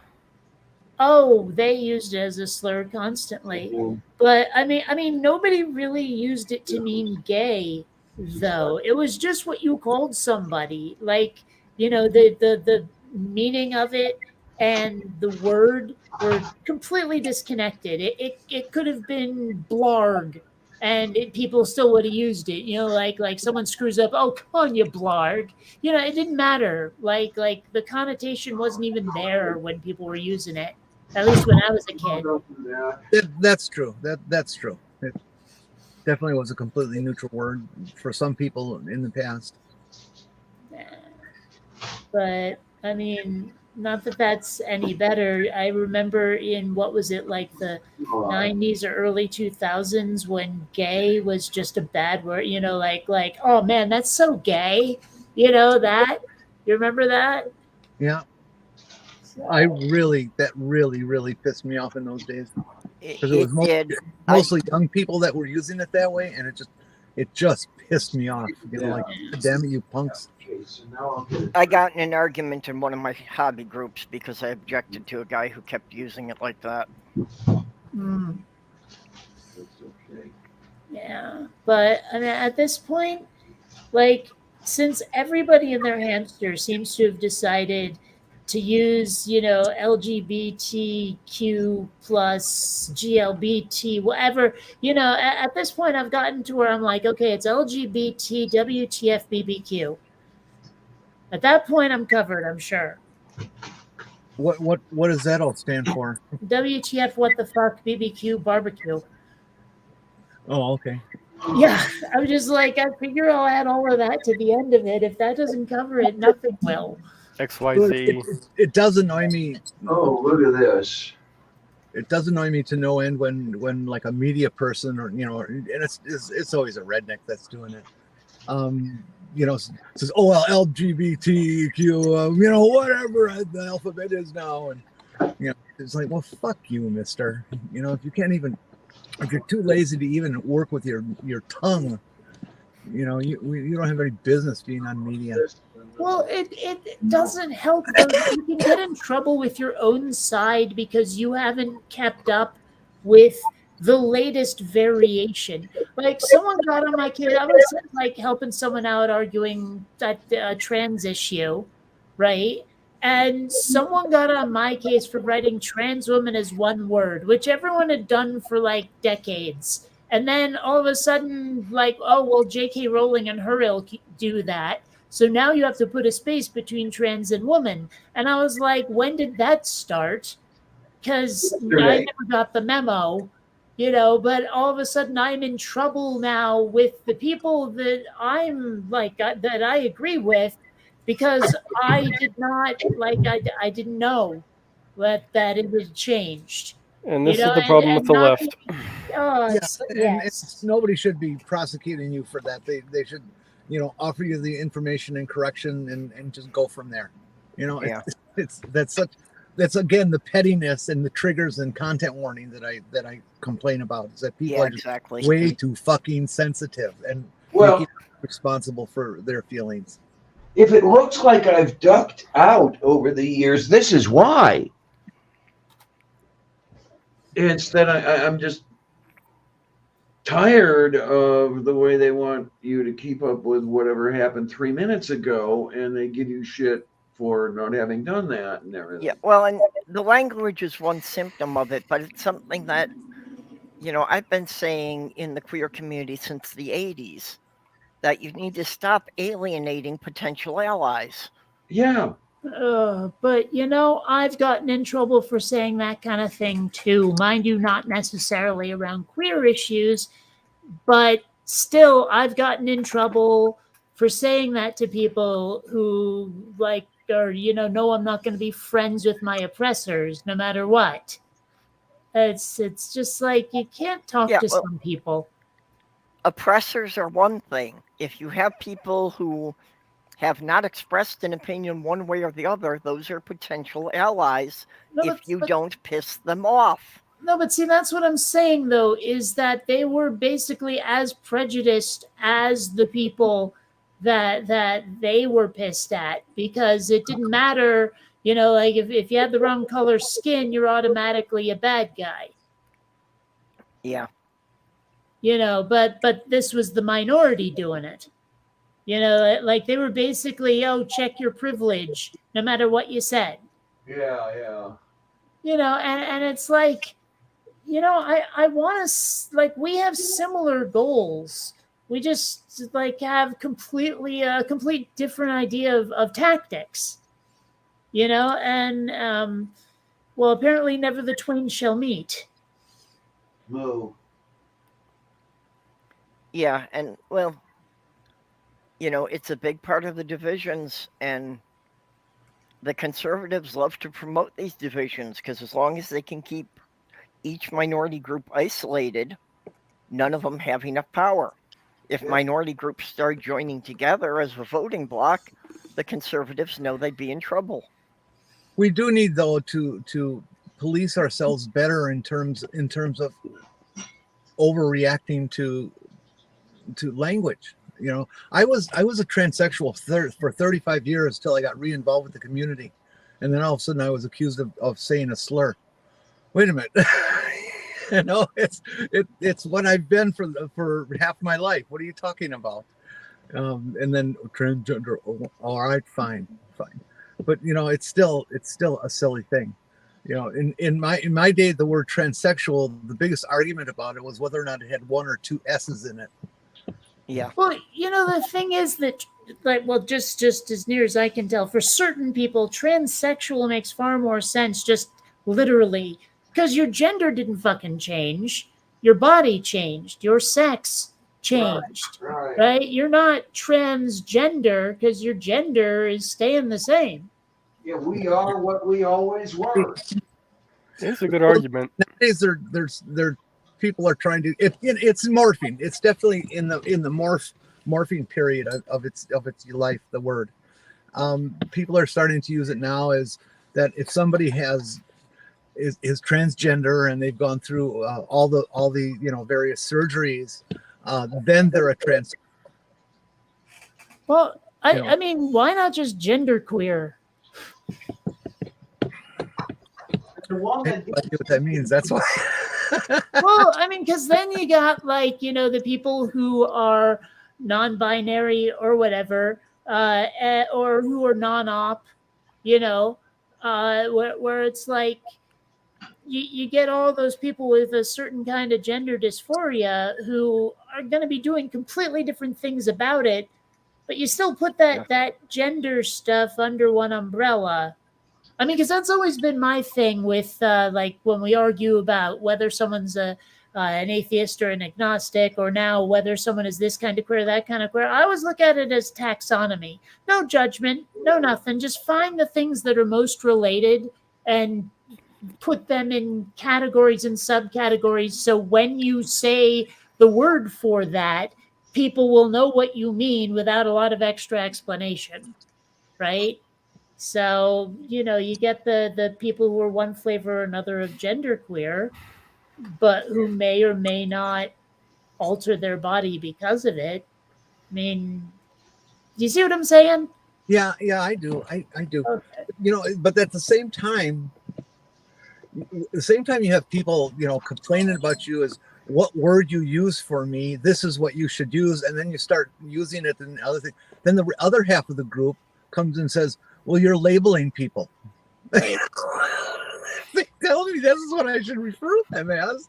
Is that a bad thing that I'm labeling them? No, it's what the person wants. Yeah. What really gets me is to suffix or not to suffix in relation to people like you and me, Jenny. The whole transgender thing. I remember the term transgendered being the term to use. And it wasn't that long ago. It was maybe 30 years. Yeah, I hate that term with the ED. Yeah, but now you look for it now and you can't find it. It's been scrubbed from everything. And I've been in discussions, and I use that term mildly, with people about the endings in relation to, say, left-handed. They yell at me that left-handed has never been used. I'll direct you to Horseshit. I'm left-handed. Yes, absolutely. I will left was the only Scully where he talks about that in relation to Clayton Kershaw. But they've done a really complete job of scrubbing any of this. I remember an article. A guy was talking about the term transgendered. He was transgendered himself. And is that I haven't seen this term in since 1980s or something like that. Try to find it now. Can't find the article at all. It all over the place, and it's 99% of the time from a non-trans person doing the writing or media production. It makes me, for the people in the audience who don't understand why this is an issue. If somebody says they're transgendered, it means something happened to you. No, okay? It doesn't. Yes, it does. It refers to colored. Yesterday you were this, and today you're transgender. Blue ball to make it blue, but it is colored blue. Well, actually, I'm sure the manufacturer used dye when they were making the ball. Well, see, the equivalent would be that, that's blued. That's been blued. I mean, I've heard that argument where made it blue. Did something to us to make us this way, and it's like, it doesn't fly with me. Sorry. Well, exactly. That's what I'm saying. That's why the term sucks. Well, nobody says I'm long hair. They say I'm long haired. Yes. Or I have long hair. But, hey, check out that long haired chick over there. I'm left-handed. It makes sense. Exactly. I was born transgender. I didn't get. Well, no, Stephanie, transgender. the terms themselves I don't get arsed over. It's the people who are pissing about them that I get arsed over. See, but this is an important term. If we keep using, and I'm including we as just the total population, not Sure, fine, I get that. If we keep using the word transgendered, and people take that as an inference that something happened to you to make you that way, they're going to continue thinking that, oh well, those people, if you have contact with children, they're going to turn them transgender. And that's the reality. That is what they say today. Well, this is why the education is so important. Wait, hold on just a second here. Now, I can follow that logic, but what I want to know is whether or not it actually plays out in the real world. Is that... Because look at the discussions at school boards, at legislatures, when they're trying to talk about why they should ban transgender people, because they're turning our kids into transgender. And transgenders, and but see, that's the thing, though. But is that related to the word? It's the inference. It's the inference, and if you use a word, hold on, wait, bring it into the culture. You encourage people to use it and its derivations. See, again, I follow that logic, but my question is whether or not that thought process actually goes through the heads of the haters. No, it's an automatic response. It's and that's why it's so dangerous using it. So. I'm not sure I necessarily agree. I know I wouldn't react to a word like transgendered that way, but okay. You know what I'm gonna do? Well, and again, I mean, I'm not normal, so don't take my reaction to it as anything. Because you're in the community. Well, I suppose that's also part of it, is being, like in the queer community, you do pick up. Okay, I mean, you have a point on that one for sure.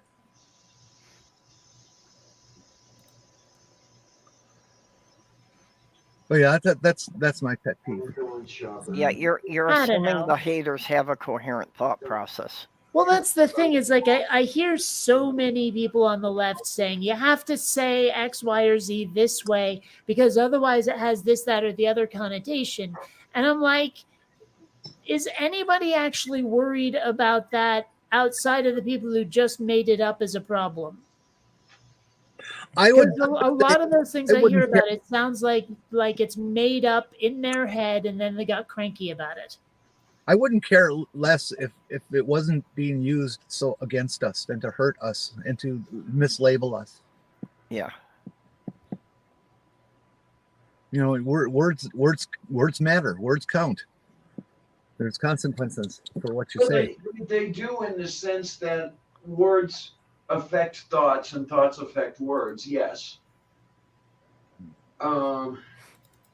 This is why I would really like to see the whole education thing. And I mean, I'm not talking formal education. I'm talking about people getting familiar with what's going on. I'd like to see more people get to know more of us and realize that we are who they know. Yeah, you're right. Absolutely. Yeah, and that's usually what helps the most, is people finding out that someone they already respect happens to be a member of the queer community. Yeah, absolutely. Yeah. Although, unfortunately, that often prompts people to reject that familiar person. Well, that happens as well. I've had it happen to me. Yeah. That's unfortunately one of the things you've got to deal with. Yeah, it's going to happen. Yeah, I mean, I lost an entire family that way. Yeah, it's going to be a while before I even have a tally from my family. We're going to be showing up for Little Christmas. And my sister doesn't like the way I'm handling it. Okay, I shouldn't say she doesn't like it. She thinks I should be handling it better. But her method of me handling it better requires me to keep it undercover a lot longer and approach each person individually in person. Oh, hell, one of my cousins. And for the number of relatives I have, that's just not practical. Yeah. The one I hate, absolutely hate, and will hold against these people for all time is when I started coming out, there were a couple people I came out to who were all supportive and, hey, you're being yourself and this is wonderful and everything. And as soon as I let the slimy bastards know, because I figured I had to, all of a sudden everybody turned on me, especially those people who were most supportive in the first place. Interesting. Yeah. Huh. And the damn thing is, when you looked at it in a cursory manner anyway, they didn't like the slimy bastards either. So I don't get that. Did they think they were going to get something in the will or something? I don't know. It could be. It sounds like Well, they. maybe it was one of those deals where it's like, I don't want to lose face in the community, and if I don't go along with what the mob says, I might. Yeah. Fear. Yeah. Yeah, if you're being ostracized from the group. That was a lot of words to say, peer pressure. Yeah, but don't forget, you're talking to the lot of words queen over here. Okay. I know, but still, I mean, I could have condensed what I said down, and now I feel ashamed. I thought peer pressure was when the boat was resting too hard against the dock. Yeah. It's peer nudger.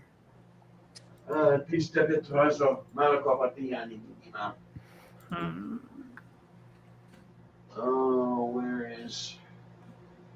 God, I've got so many containers, I don't know what to do with them all.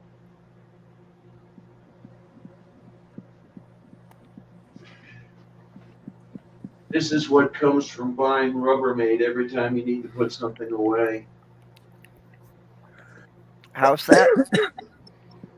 Oh, I've got Rubbermaid containers everywhere, and I don't know exactly where to put any of them. Yeah. After we moved, we purged a lot of stuff, and we got a set of Rubbermaid containers that are very stackable. And for having like 7 different sizes of containers, there's only 2 different lids. Yeah, okay. That part I like. Hey, Perp, let me know when we hit the 2-hour mark. I'm done then. I'm tired of being cold here. We're only about 5 minutes away from it. Huh? What? Okay. Actually, according to StreamYard, 7 minutes, and we'll be at 2 hours. Okay. Well, he You're roboting, Kate. Yeah, Kate, you're breaking up. We Yeah, can't you make you out. can't hear Kate. We've completely lost you, Kate. We're not hearing more than every third word. If that. I don't Not hear. enough to put a sentence together. That was weird. The whole stream just totally dropped for me. Yeah, Oh. weird. Yeah, so just something going on with your connection. Yeah, you were roboting there for a minute. Yeah, we couldn't That's hear enough of you nice. to put a sentence together. I was saying something quite profound. That's a shame. We'll say it again. I don't remember what it was. Oh, all right. I know what that's like. See, it's that conspiracy to block the knowledge of life, the universe, and everything. They knew you were saying something too profound, so they had to interfere with your connection. And isn't that always the way? I mean, it happens in fiction a lot where someone is like dreaming or they're in a fever, like stupor or something. And like they meet some avatar or whatever that's about to tell them the secret of life. And then they're woken up by something, you know, and it's like, oh, and they try to go back to sleep and they telling them stuff like never comes back. Who's playing music? Oh, okay. And it's like, remember, Yeah, that was Diana's phone ringing. Yeah, it's very important not to. I repeat, it's very important not to. Right. What? It's all over my head. Chicken butt.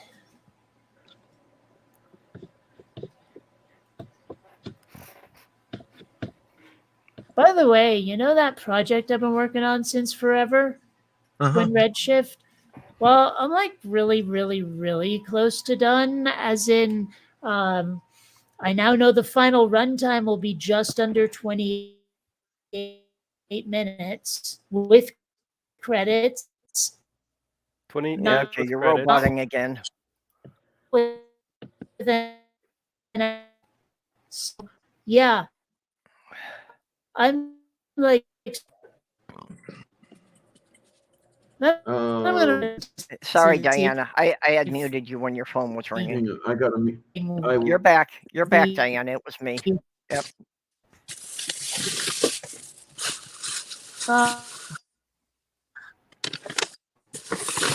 Okay.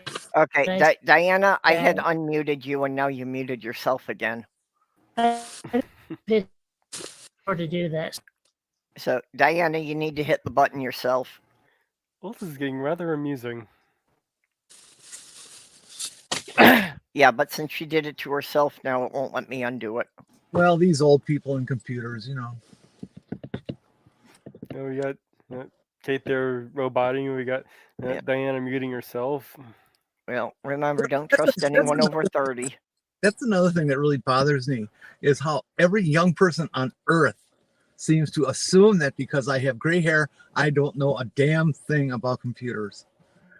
You know, hey, you, I used to repair those things. Yeah. Oh, Diana, you're still okay. muted.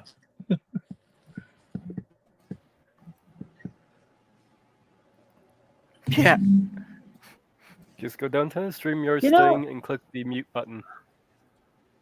I'm starting to think that the problem I'm having is that I'm trying to render something at the same time. And that's not, I think my system is gagging on that. That would might be explain it, it. yeah. Yeah, if that's using up Yeah. too much processor time. Which is weird because that's not usual, but okay. Fine, computer. If that's the way you're going to be about it. There. All right, kids, I'm going to boogie out of here. Okay, All right. Okay, later. thanks Have for playing fun. with us. No problem. Good to see you again, Kate. Yeah, you too. Don't do anyone I wouldn't do. I won't, I promise. Okay. Actually, that's kind of a weird thing to say. When you think about it. Because you're basically saying, okay, go out and rackjack me. No, Yeah. huh? No, What are you good for over here? Anyway. Oh, whoops. This This is must be a very me. profound conversation, and Diana's giving us. She's telling us the meaning of life right now. either that or she's still talking on the phone and doesn't want us to hear. Mm. Hey, Stephanie. Hey, Hello. how are you? Yeah, driving down the road. I think Jenny may have just forgotten that she's still on. Yeah, I'm gonna mute Jenny so we don't have the road noise. Well, Yeah. it's not just that. I mean, she may be about to accidentally dox herself by showing us where she lives. Oh, okay. Oh no, she sees. she's done this quite a few times before, Oh, driving around okay. town. Gotcha. All right. Okay, she waves to the camera so she knows. Beautiful Vermont. Well, actually, Jenny's in Minnesota. Beautiful Minnesota. Beautiful snow. Yeah, Jenny's Cold down snow. by the southeastern Minnesota border. So some days she's crossing over into Wisconsin. Just matter which side of the Mississippi River she's on. And I knew I was still on. I just thought I'd give you guys a tour. Yep. Okay. Right now you know where I live. I live right there. Nice. Oh. My upstairs neighbor now was I will found have dead. my orbital lasers track you and zappity zap from orbit, you know. Well, that's all right. Right. You need to do what you need to do, and I understand. I took a shortcut when we met for lunch a year ago. I put a tracking device on her car. Hey, Perp, I'm thinking something that you should change the name of the show. Oh shit! That sounds like a terrible name for the show. No, Yeah, I right. think no, you can Not hear the me. best, no. I think you should change the name of the show from whatever the hell it is now, Midday Mid America to how about the Old Tranny Show? well, that would be leaving Mage out. Yeah, there are what? There are only 3 of us here, there's or what is it? 4. Let's see, Stephanie, you and Oh, Jenny. yeah, Stephanie, you were here. Wait. I'm trans? Wait a sec. Didn't Well, someone Yeah, tell me you were? I looked. I referred to my notes. Yeah. Yeah, maybe Someone told me you were. I don't know. Yeah, that's me. All right, kids. Good night. You taking off? Love you, chat. Okay, Be good. bye bye. Have fun. We'll see you tomorrow night. You're why I do this. I can't think of any other reason. Actually, it's bye. God, it's a shitty reason to do this. I think we do this to keep each other going. I think most of us Yeah. just figure we're here for everybody else and have no reason to be here. Oh my word! No, it's I don't know. My upstairs neighbor whoops. was found Bring up- deceased. Oh no.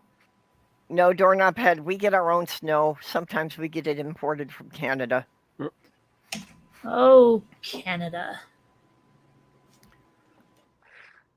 Actually, when we get a real heavy snow, Yeah. when we get the real heavy snows Someone in got it. Minnesota, it's usually because it's a Canadian wind that picks up moisture from Lake Superior and drops it all on us. Wouldn't that be Lake Inferior? No, it is Lake Superior because it is the deepest freshwater lake in the world. Oh. Is it inferior to anything? Victoria? Like, are there other lakes that are greater? Well, It's the largest. I think Lake Erie. I think Lake Erie is Lake Inferior.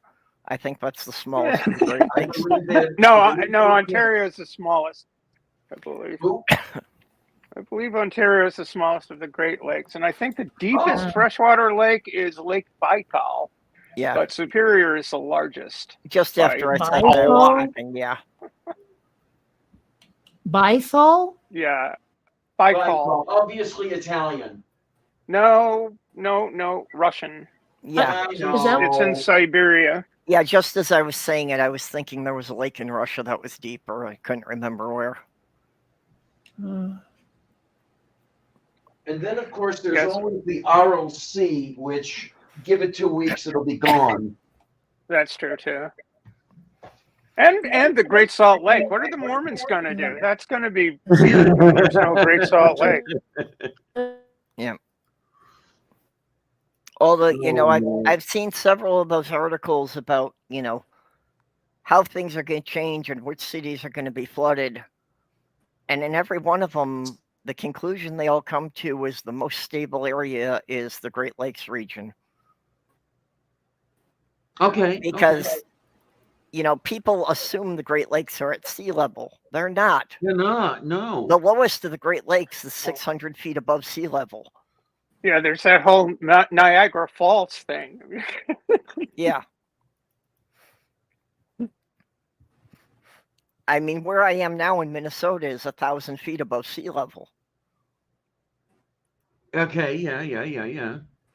because we're up on the bluff above the Sauk River. And then how far is this cat above sea level? I don't know, but I have a kitty on my lap, so he is Okay, also yeah, 1,000 feet above sea level. And actually, Petunia's on the second floor, so Petunia's like an extra 10 feet above sea level from us. Oh, God. It's amazing So- where I used to live in Homestead. You would walk from the river up to Homestead Hospital, and you'd go. It was a difference of about 1,000 feet. Well, where I So- used to live in West St. Paul, that's actually how I gave people instructions, was that you cross the Wabasha Bridge, you take the first left, and if you go off the cliff, you've gone too far. Okay. Because at the end of the block, it dropped down 100 feet straight drop down to the Mississippi River. Okay. And there was a stairway there that had a street sign. It was actually a public street, but it was just a stairway down the bluff. And because it was listed as a city street, some poor sucker had to shovel that thing every time they plowed the snow. Oh. But apparently they had to shovel it because that was part of the post office carrier route. Okay, then. So I was So that fucking. also meant that the mail carrier was walking up that every day. So I was like messing around in Google Earth, and I came across a set of tennis courts on a road called Tennis Court. It's in like Colchester, Vermont somewhere. And I was like, you bastards, that's horrible.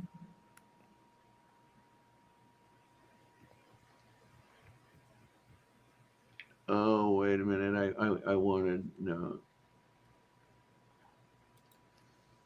I want USGS. Yeah. I don't know. I'll argue if it's the best name. That's just the name she had at the shelter, so.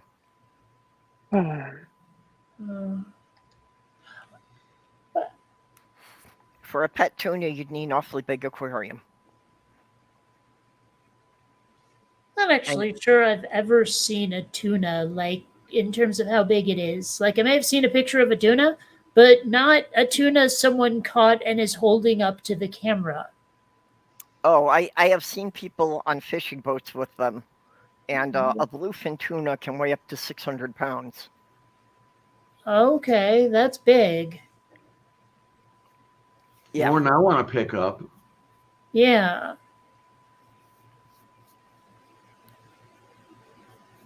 You wonder how many cans that fills. A lot. I'm actually like, it's been a long time since I've eaten tuna. Same here. What I want to look for, and unfortunately, the green grocer isn't in Squirrel Hill anymore. I want some Nova Lox. Because I want lox and cream cheese. Well, you know, there was the big scandal about that Subway's tuna wasn't tuna. Oh, yeah, I remember that one. Well, what people don't get is that according to the FDA, there's 17 different species of fish you can put in that can and call it tuna. Mm-hmm. Well, I have to admit, I like the taste of imitation crab meat. I It's do like too. Mostly cod and whitefish or something. Something like that. Whitefish and pollock is usually what makes it, yeah. But Oh, it's yeah, tasty. one of my favorite snacks is just to have the imitation crab meat and the cocktail sauce. Yeah, I usually like to get tuna for my emergency supply since it lasts a long time. Yeah, Maybe I I should- stocked up on it during the COVID pandemic.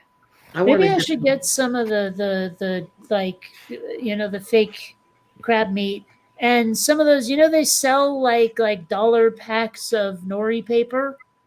Yeah. You know, make like college dorm sushi out of that. I like it. It's like here's a California roll next to a roll like a weed. But anyway, I'll be over here.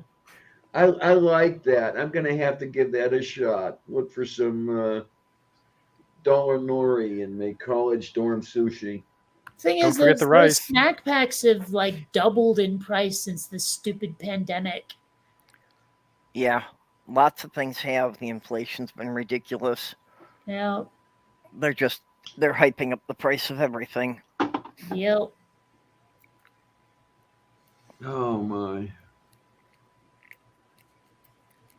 Mm. Okay, doorknob. Nighty nighty. Be good. Have fun. Okay, good night, should doorknob. Get food. Wait a minute. 2:59. Yeah, I did. Well, obviously, I did unmute myself, but yeah, I got that call that my neighbor Nikki had died. Oh. My upstairs neighbor. I don't know who found her, but that explains why the gendarmes were here yesterday. Why the what were there? The cops, the gendarmes. Gendarmes? Yes. Mm-hmm. Okay. I take it that's a French term, but Mm-hmm. Francais. Fran K's. Yeah, I Okay. was coming home from Why? dialysis yesterday, and I saw the cops out there, and I'm thinking, okay, I wonder why they're there. I guess I found out. So it was like Hamlet. Somebody had nosed her.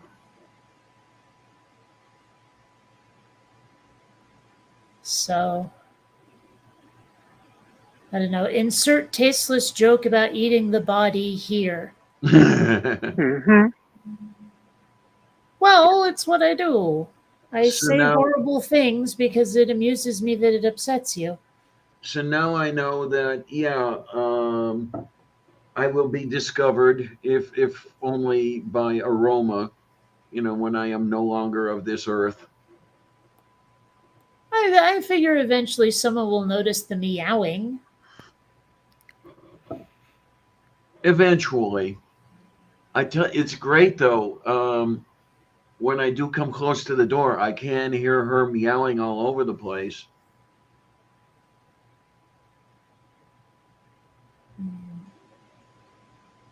Columbia's being all cute on the floor. Neither one of these cats have really encountered snow before, like really cold weather. I mean, this tiny dusting of snow that we got in Seattle doesn't fucking count. You know, it's like, but neither of these cats really know what to make of what they're seeing out the windows. And of course, Xander wouldn't know what to make as he wasn't there. Yeah, one of my cats, Tasha, when I lived in an apartment, she was an indoor cat for the first 2 or 3 years. And then when I moved in with my ex, her cat was an outdoor cat, so I started letting Tasha go outside. And the first time it snowed, when Tasha was going outside, she stood there in the doorway and she looked at it, and she put one paw out on the deck and stepped in the snow and was like, nope. So she continued to be an indoor cat from November to April every year. That sounds like what my Miranda did. If there was any snow on the deck, she had nothing to do with it. She was going to stay in. I Uh-huh. love kitties. What kind of cat? They're quirky. Well, the kind with ears and whiskers and a nose and a tail. So a badger? Yeah. How about the kind that's all curled up with their rear legs over their ears? That's what I got in my lap right now. If I could do that, I wouldn't leave the house. I don't leave the house anyway. What am I talking about?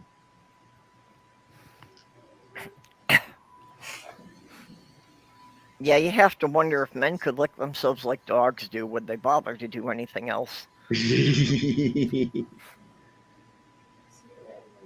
Columbia. She's like next to the computer that's rendering right now, and also not too far from the heater. Yep. So which one's giving off more heat, the heater or the computer? I'm not sure. The cat. No, Columbia doesn't generate that much heat. She really doesn't. She's a good kitty, but she doesn't generate heat. I had a cat I called Data, and it had nothing to do with Star Trek originally. Yeah? It was just because when I was on the computer, he knew I'd be sitting still for at least 3 or 4 hours, so he'd get in my lap. And then when I got up, this is when I had the Commodore 64 that had the power brick on the floor. So he realized that after I got up, that power supply was going to stay warm for several hours after the computer that was turned off. That's So when I got up and he didn't have a lap, he'd wrap himself around the power brick. I just turned on my GPS and it seems I'm like 90 feet above sea level. Where's Xander? Is he getting in trouble?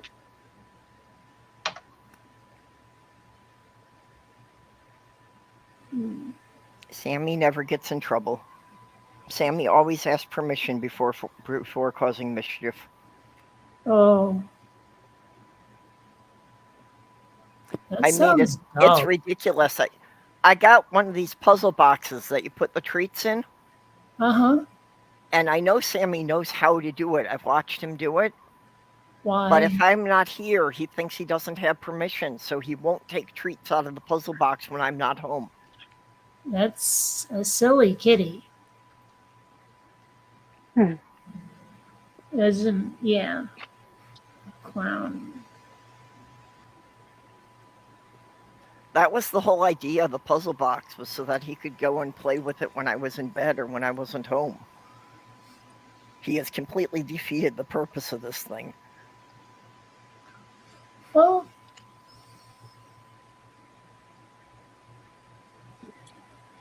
that's a cat for you. Yeah. Just wanted to Columbia still thinks that my laptop is her personal throne.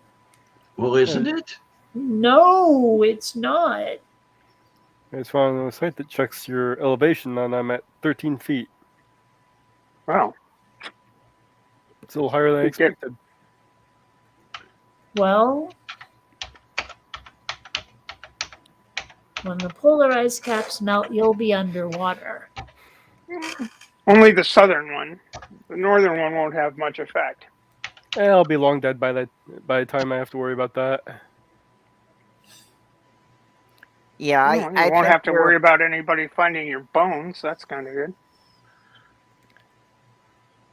Yeah, I think we're past the point of feeling that this might be serious when they're talking about chunks of ice the size of eastern states falling out. Yeah. It's only the glaciers that are on land that are the problem.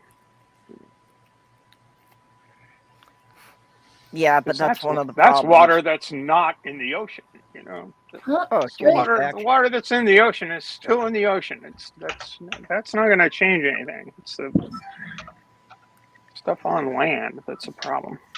You know, one of the ice fields is melting to the point that they're estimating that emperor penguins will be extinct in 30 years. Because that's all of their breeding colonies going. Well, they're a bunch of snooty bastards anyway. They might be smart enough. But it really did hit me. It is depressing when they're giving projections that I'm going to outlive the entire species.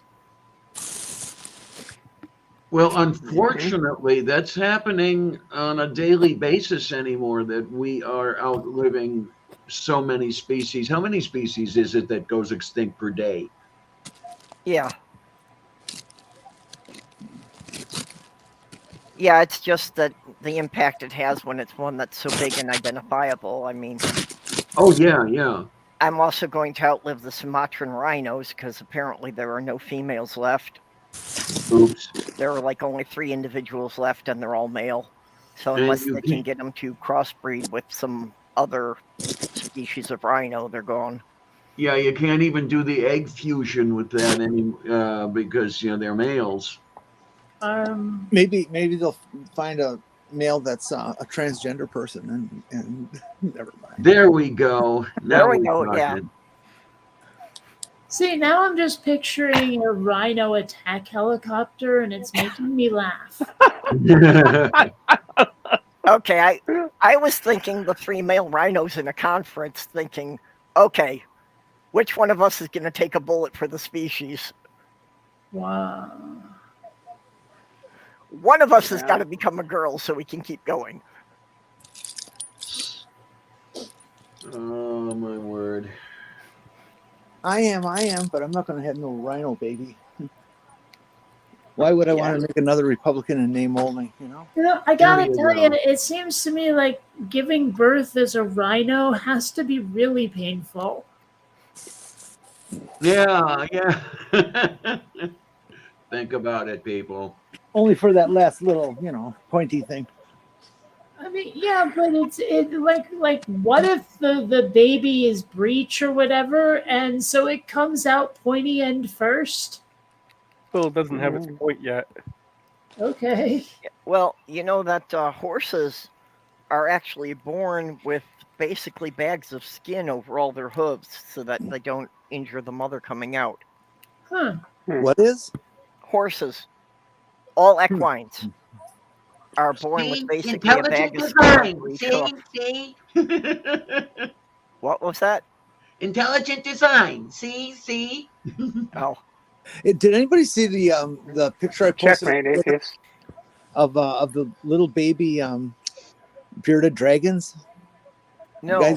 Guy's got his hand out, and there's like 20 or 30 of them in his hand. Oh, I'd love to see that. Little bitty half-inch things or something like that.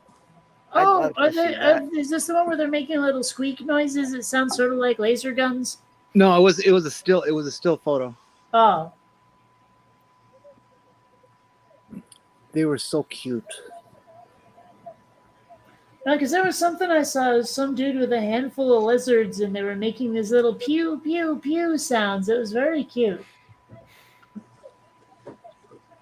Oh, bullshit. Baby animals are just too cute, all of them. Although not all baby of them. wombats look like old kung fu masters. Yeah, baby birds generally start out pretty ugly. That's true. You know, until they start getting some feathers. Especially like when they close their eyes and it's like weirdly blue. Yep. They're a little creepy, actually. They look like worms. And baby centipedes are not cute. Oh, I've seen that one picture that floats around every once in a while of a mother all curled up and little babies all curled up underneath her and stuff. I thought that was pretty cool looking. Centipede? Yeah. You ever watch a seahorse give birth? Yes. No. Yeah. It's crazy pants looking. It's like these right from where you expect the navel to be. This seahorse is like sneezing out baby seahorses. yeah. It's tiny little things, like a big cloud of babies. It's just crazy It's looking. like they're shooting them out with a slingshot everywhere. Yeah. or sneezing. It's just this crazy like kapow, kapow of little babies. Someday I am going to have a saltwater tank just so I can breed seahorses. Okay. Yeah, seahorses are infinitely cool. There's so many varieties. I wonder if they're endangered. Horses. Seahorses? I would be surprised if some species weren't. I don't know about all of them, but And why can't we breed them and change them so that they can tolerate fresh water, and then we can put them in Lake Michigan? Oh. wow. Oh my. Seahorses give birth to approximately 1,000 babies at a time. Wow. I wonder how many of them get eaten. Probably a lot. Most of them, I'm sure. Well, as I understand it, there are some species that only survived because they gave birth to so many that they couldn't all be eaten. Like their birth rate was just insane because only so many of them would survive, and that's the only way they could survive was by having a high birth rate. It's actually a very common evolutionary strategy, especially among insects. And Republicans. Well, yeah. There's just way too many of them out there. And of course, they're the ones who don't believe in birth control. Yep. And as Ox pointed out, it's the male seahorse that's burping out the babies. Yeah. There are quite a few species where the male does the birthing and stuff. Oh my.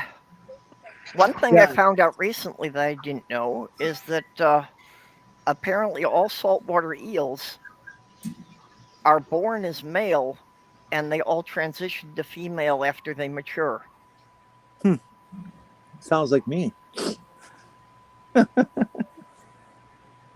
That's crazy the way that happens. I would really like to look at the biological pathway of that. Yeah, well, I was doing that for one of the aliens in my book, and then somebody points out to me that, no, nature's already done it here.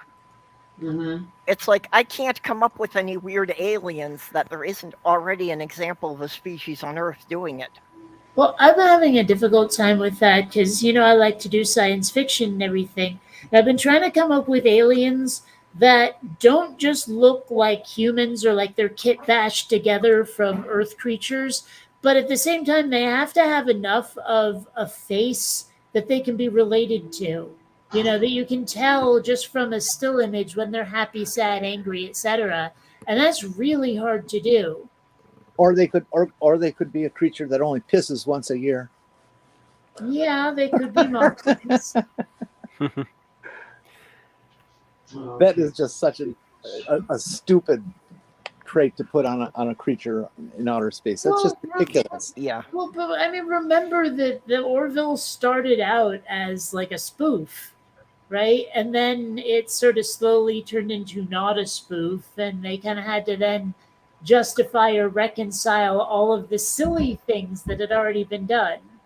Well, they didn't treat that. I haven't seen the later ones out of the first season, after the first season, but they didn't treat that particular episode of the guy, having to travel back to his planet and stuff and piss. They didn't seem to treat that like a joke or anything. Yeah, Yeah, that one didn't seem to make sense. It was like halfway in the like through season 1 that they finally said, fuck it, we're just making Star Trek. And then when you go back, I would love to skip that series. I really liked it. Oh, it's so much fun. They need to renew it for a season 4. Damn it, season 3 was so spectacular. Well, I'm in the process of watching it now. Well, spoiler alert: someone's father was Darth Vader. Sorry, I do that for everything. Yeah. Where am I at? the boat sinks at the end. Okay, what's going to do is go shopping today. It turns out that it was a sled, and he was dead all along. And they found it from the bottom of the... And he was Kaiser Soze. Okay, so I'm... I'm starting to think I should really actually think about having a real meal today. Eating is so overrated. I like eating good. My lunch consisted of bread rolls and eggnog. But the only reason I haven't had real food today is just because I don't want to go down to the damn store. I had a bitch last night. It took me like 2 hours to try and figure out something that seemed appealing to eat. And then by the time I got done cooking it, I'd lost my appetite. Okay. You know, for a while that was happening to me where I'd make like this big elaborate meal. I'd have 2 bites and go, I can't eat this. But actually, now that I think about it, that stopped when I sort of stopped being depressed.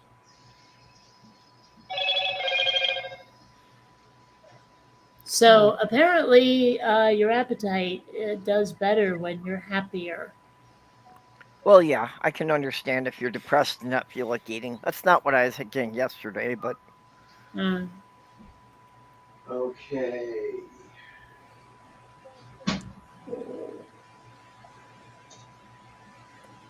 I don't know, I don't so much get depressed as I tend to get just apathy. That I just don't feel like doing anything, including eating. Oh. I don't know. I just don't give a shit about apathy. Yeah, and I'm going to procrastinate later. Yeah. Oh. Also, insomnia is nothing to lose sleep over. Oh my. You see. It's not very often that I'm afflicted with insomnia, but when I am, it's horrible. It is absolutely terrible.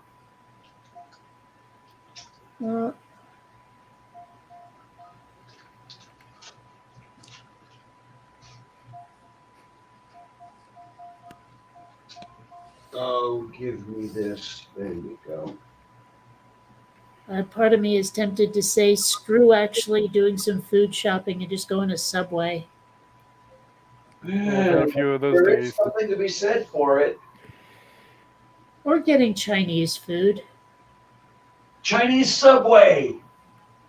I'm trying to I'm trying to think if there's a Chinese sandwich. There's gotta be. I don't know. Is there some way you could get a sandwich out of dumplings?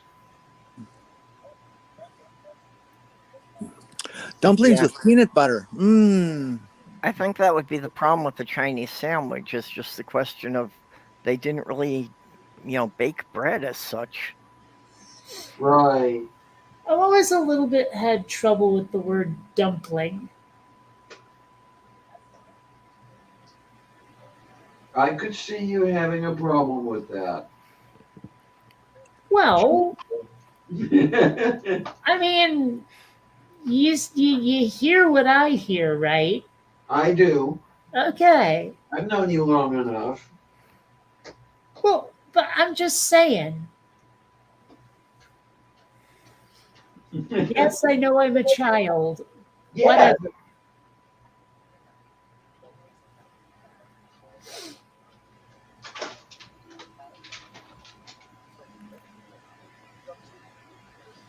Oh my. Desi Chinese sandwich? I don't know what that means. No, I don't either. Desi, I guess we need an explanation. Desi as in close, not quite. Wouldn't that be Demi?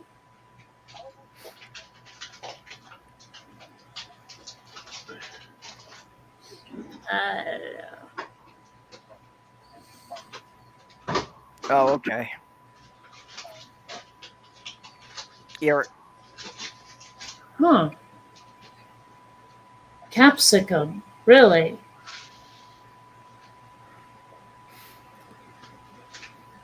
Oh. yeah, it was just taking a while. Ugh. Ugh. Mayonnaise? Ugh. Well, there's Mayonnaise is disgustipating. there's a Why? recipe I found. Everything in mayonnaise you eat, But it's gross. but everything in it you eat. But it's gross. But it's perfectly normal. It's just a way to mix things. Yeah, But well, it's there are some gross. things you will eat individually that you don't want to eat together. It's true. For Olive example, oil and egg. I mean, orange juice and mint ice cream. Thanks, but no thanks. Yeah, or peanut butter and garlic sandwiches. Yeah. Absolutely. Those are Liver great. and onions. You don't want those together either. Yes, you do. Liver and onions with lima beans and Brussels sprouts. Hey, I've like never had much Brussels taste for sprouts. liver. I can tolerate. I lima just beans. my policy is I will eat flesh. I will not eat guts. Well, I don't eat guts either. I mean, Yes, tripe. you do. No, I don't. chitlins. You eat innards. You were telling us about you would boiled have to kidneys. stretch it Okay, a bit to you deliver it. eat Chitlins are good. hearts. The heart counts as like an organ. It's not flesh. It's guts. It's made of meat. It's flesh. It's no. You know perfectly well what I'm talking about. I have to stand with Diana on this. The heart is 100% muscle, Yeah, it's yummy just like a tasty. roast. Yeah, I'm not going to eat the heart. Heart is yummy and tasty. Tongue, oh, I love tongue. Yeah, I Ooh, love tongue is good. but not Ooh, to that eat. reminds me. But I could use a little tongue right now. Thank you, Kate. You remind me. There's a place I want to go to downtown. Pick up a beef heart, simmer it, and then cut it up for meat pies. You do eat liver, which would be guts. Ugh. The Guts. food doesn't go through it. It doesn't matter. If you see, you're mixing up guts and intestines and digestive system. We're not talking about that, and you know it. I eat that kind of stuff every time I have a sausage that has a natural casing. There you go. Ugh. I don't eat eyeballs. I wouldn't. I just don't think I could do that. Yeah, that's Here's looking at you is just a little too legit, a little too literal. Hey, well, Randy's it's like here. like you see it depicted in cartoons a lot, the whole like pig with an apple in its mouth, like roast pig like that. But Yep. I saw a picture of a real one and the eyes were all like white and glazed over and zombie like, and I was like, nope, nope, nope, nope, nope. That looks really great in cartoons, but in real life it's creepy. I cannot stand to look at a roast pig. They're just it's just so graphic. It's like you got this body here, this complete body with head and feet and tail and everything, and you're roasting it. It just looks so cannibalistic. I just don't get. Well, a lot of people have the aversion to eating anything with a face on it. I can get that. They say that the jowls are really, really tasty, though. Yeah. Jowls. That's a word that always just, I don't know. It sounds like it ought to have connotations, and I'm not even sure what kind is jowls. It sounds like something that an archaic doctor who still uses leeches and practices bloodletting would be doing. You know what I'm talking about? No. Yep. Jowls. I don't know. They're useful. There's a chance I attach too much significance to the sounds of words. Yes, there is, but that's okay. Just a chance, huh? Oh, a wee smidge. I suppose technically 98% is a chance. Yeah. Who here masticate eats? Oh, yeah, all the time. I don't. Not anymore. I'm out of teeth.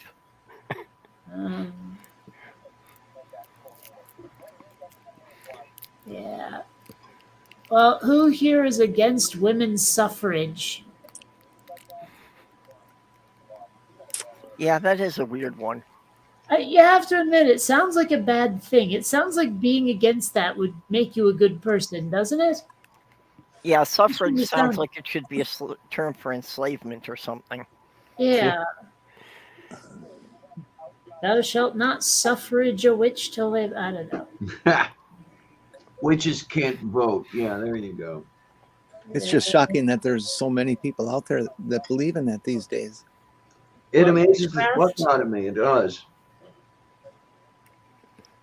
Well, and that there are women in the Republican Party who are willing to endorse giving up their vote. Mm-hmm. Like, I often wonder if it comes from the same place as people who are into like BDSM or whatever, where this burning need to be like oppressed by somebody, or to be the underclass, or to be like the obedient slave kind of thing. That mentality where a woman will say, oh, women were built to serve men. Like, really? That's what you think you are? I'm pretty sure most of it's religious indoctrination. And I want to know how many of those women who actually say that actually do serve their man. Mm-hmm. That's what I was thinking. Most of them have jobs outside the home. Yeah. Like that wacko from Colorado, to hear her speak and to see her act are two different things. I mean, if she is encouraging the acceptance of the lesser sex, what is she doing in public office? Oh, Bobbert? Yeah. Did she actually win, or is it not over yet? They're still counting. They're still counting. Okay.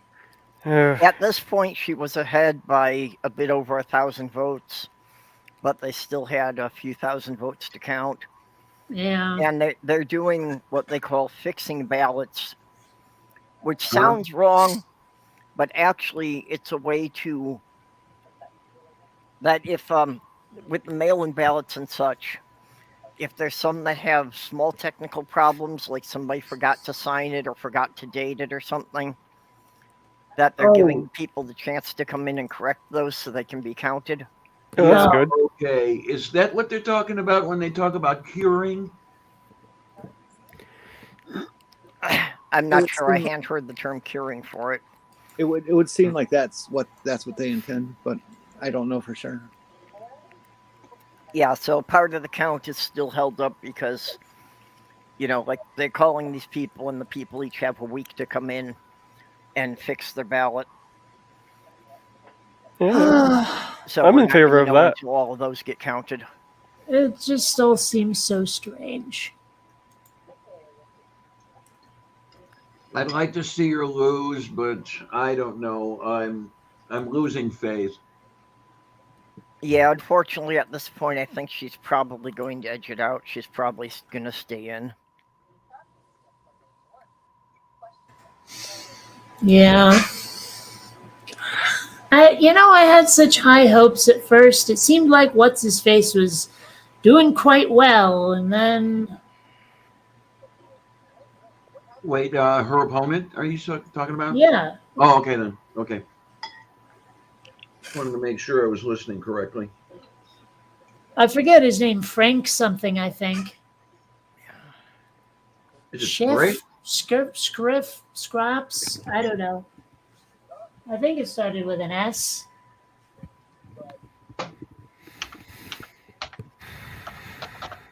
Well, all in all, the Republicans did not do nearly as well as would have been typical for a midterm election. Oh, they did positively awful. Ew. So Adam Frisch. Yeah, if the Republicans don't rise up to the actual message being that they pissed off more voters than they appeased. Well, that's the incredible irony of them wanting to reject Trump and take on DeSantis, because DeSantis is everything that Trump is, except he's a good politician. Yeah. Mm-hmm. Yeah, DeSantis is just a somewhat more competent version of Trump. Yep. Which is why he scares me a lot more. Yeah. Well, yeah, he can keep something quiet long enough to get it to pass through. I'd like to believe people have seen through it by now, though. Nope. Oh, please. Well, in Florida, they certainly didn't. He won by an even bigger margin than he did his first time. Yeah, but that's Florida. Yeah, but how many other states can that carry through? Well, that's my point, though, is I don't know. And I suspect that there are enough that look at Florida and go, no. Yeah, what were you saying, Jenny? The entire South is going to go for him. Well, all the typical red states are going to go for him. That's face it. He's the only real name out there right now. There's a lot that could happen in the next 2.5 years, 2 years. Well, yeah, that's certainly true. You know? That's certainly I mean, who knows? I don't know what's going to happen to the former guy, the Orange Menace. Yeah, we still don't know who the Democrats are going to run against him. Yeah, well, that's a thing. I mean, do you think That Biden is going to go for a second term? I think he will. I think that before the midterms, I think it would have given the Democrats a big boost if before the midterms Biden had announced that he was going to retire and not seek a second term. Yeah. I think that would have really helped the Democrats a lot. Well, didn't Trump announce that he was going to be running again, like recently? He did. Actually? Yesterday. You should have. I don't know if you. It sounds like none of you watched it. I watched parts of it. I mean, the entire thing was a whole long pity party. I've been persecuted. I've been wronged. I've been this. I've been that. And it was also this incredible. The Democrats cut your balls off, and I've got them, and I'll give them back to you. Just vote for me. Just the most ridiculous, Oh God, the guy is. What I found funny is there were films of people of the crowd have made of the crowd that are trying to leave, and the people from the campaign are not letting them leave. Yeah, well, I can imagine wanting to leave. It was nothing but torture listening to this thing. It was just so well, and I'm sure people didn't expect it to go on for the 4 hours. I was listening on. I was actually listening on. What's his name? Nick I don't know his channel, and Nick Suter there's and a whole Time. bunch. Yeah, Nick Suter, and it's there's a whole crowd of very sincere liberal, mostly guys, and it's like Trump, of course, threw out one, and we're not going to let men compete in women's sports. It's like, and I think it was Titan Uranus goes, I'm surprised he went there. It's like, well, fuck, he's going to be running against Ron DeSantis. Why would you think that he wouldn't have at least throw one? I'm surprised he didn't throw more transphobic horse shit in there. Mm. He's like, oh, God. These fucking people are such assholes. Sorry. No, go on. It's accurate. Yeah, nobody's disagreeing.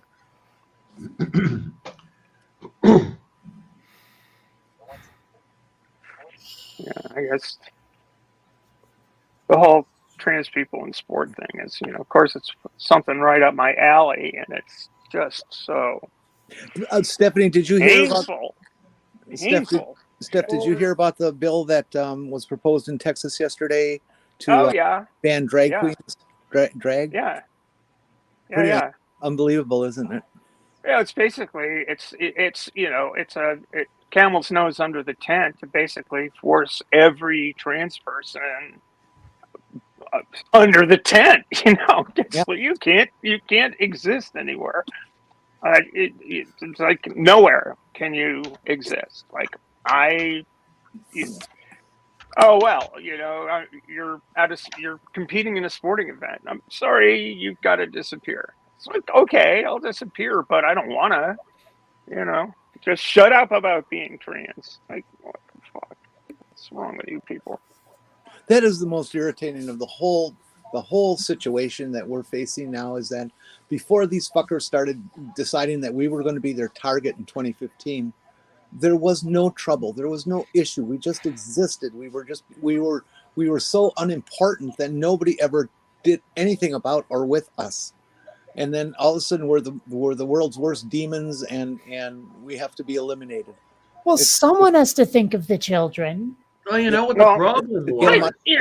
I'm not sure. It's it is elimination. It is obviously eliminationist, but mostly it's like, you people are icky. We want you to disappear. As long as you disappear, then it's fine. Stephanie, That doesn't work for everybody. Well, what happened?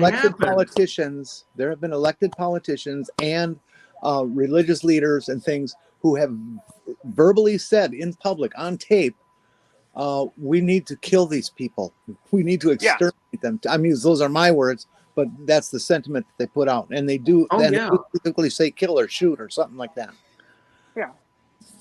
Well, No, the I'm not problem, disagreeing. unfortunately, is that the queers got their weddings. And as soon as they realized that they lost that battle, they came after us. Yep. All right, well, I'm going to go get food, so I'll see you evil geniuses later. Have fun. Okay. Okay, Bye-bye. talk to you later, hon.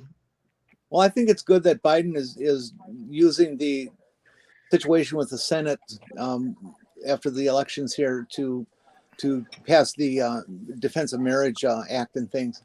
But why aren't they working to pass that bill that's been sitting in the Senate since the first month of the Biden administration that gives LGBT Equality people Act. rights? Yeah.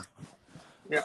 Okay. Well, wait a That's minute. the one you should pass first. Honey, are you talking about the new bill, the one that's just been in the news in the last couple of days? No, that's the Defense of Marriage one. Yeah, I was wondering about that, because that one's supposed to be problematic. It is problematic. Yeah, I thought so. It doesn't do anything at the federal level, really. It just basically says the states can make up their own mind, which is what the Supreme Court allegedly said too. it is problematic. It's better than nothing, but it's problematic. I don't think they actually want to do anything. You just want to grandstand. It's worse than nothing, but this point, Well, the whole idea to have it federal is to not let the states make up their mind, because that's where the discrimination comes in. Yeah, because unfortunately, you've got half the landmass in the country that will just jump on that and already has. Well, the problem is that half the country votes by landmass instead of by population. That's the thing that sucks. People vote, land does not. It's representation. Let's put it this way: representation is more determined by landmass than it is by actual people. And we know where the voting by landmass came from. I mean, that was... We do. Yeah, the same reason we fought the Civil War.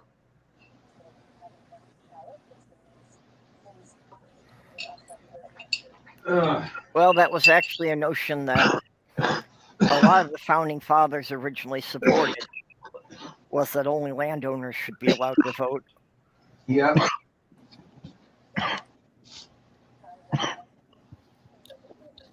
So all of those living in rental properties, we wouldn't be voting. Well, there's a movement to change that too. There are people who say that only landowners should be allowed to vote again. Yeah, I'm not surprised. That's surprisingly all those people own land. I mean, these people want to drag us back to the 1600s. Yes, they do. Well, the only strategy the Republicans have to win anymore is to limit how many people can vote. Oh, hey everybody. Hey. How you doing today? Hey, Rex. Hello. Did Vonrek have to leave so I could come in? She didn't have to do that. No, No. she didn't need to. I can have up to 10 people in here. Oh, okay. Just a coincidence. You happened to come in as she was leaving. Yep. Oh, fair enough. Okay. Hey everybody in chat. Hey Ox. Hey, Rex. I should give a plug and thank you to the people who support me on Patreon, that I've got a paid version of this and can have 10 people in here. Oh, there you go. Shield. Oh, I'm sorry. Term limits for Congress. Well, what's going to happen? That's actually from Kevin Sorbo. Oh, I'm sure he's very serious about that. Well, Oh, yeah. I like the proposal they've had of having term limits for federal judges. That would be a good thing. Limit people on the Supreme Court to how long they can serve. And I really like the proposal that would make sure that every new president would get to appoint at least one new judge to the Supreme Court. Okay. And then whoever had been serving the longest would kind of remain on as an advisor, but would not actually have a vote. Okay. I wish they would find a way to limit all the lawsuits that these pricks can come up with to do things like Trump's doing to delay his court cases. And then what some politicians are using, that if they don't like a law that was just passed, they sue the government for it, and it's like, cut it out. You're stepping so outside the way a bill is passed and should be dealt with. It's just bullshit. You don't need a new law. You need to enforce the laws we already have. Actually, Trump's lawyers were recently fined $50,000 for submitting too many frivolous lawsuits. Yeah, and Diana, you're absolutely wrong, because in some states we are third-class citizens and filed into the back, and if we don't have a law that changes that, new laws are necessary. Yeah. Well, the problem now even is that, if laws are enforced and you can't afford a lawyer to fight it, you're still stuck with it. Mm-hmm. So because our court system costs money, it puts an unfair burden on the poor people. Well, there's one area where I will say we need massive reform. Yes, I agree. Well, yeah, that's true. I mean, because public defenders, they're pretty much crap. Yeah. I got a court-appointed lawyer. Oh, well, you're screwed. Yeah. That is true, but I also know I have known some very, very high end attorneys that have gone and done a stint in public defense just for that reason, because there's so many horrible guys out there and there's a shortage of them. Well, fair enough. That's where a huge amount of the case pleadings happen, is because there is such a shortage of defense attorneys, of public defense attorneys, that they just don't have time to handle all this stuff. So they plead it out just because their workload is so heavy. Oh yeah, I do not disagree. Make it a requirement that to keep your law license, you've got to do X number of hours as a public defender every year. Yeah, that wouldn't be so bad. Yeah, that's not a bad But idea. then again, do you want a tax attorney defending you for murder? Tax attorney. Yeah, well, there's that. Well, you assume they would be assigned, based on what they have studied. That's a bad word. Yeah. Yeah, that's pretty much why we're as fucked as we are now. Because the founding fathers assumed nobody could get into public office if they weren't a gentleman. Mm-hmm.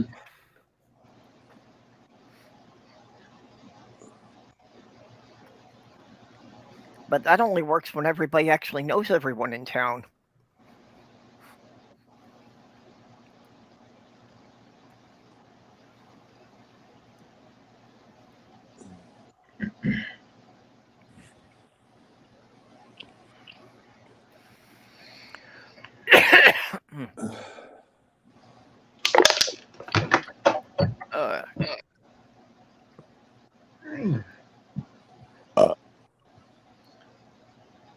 Would you crush the can on your forehead? No, I'm not Bluto. No.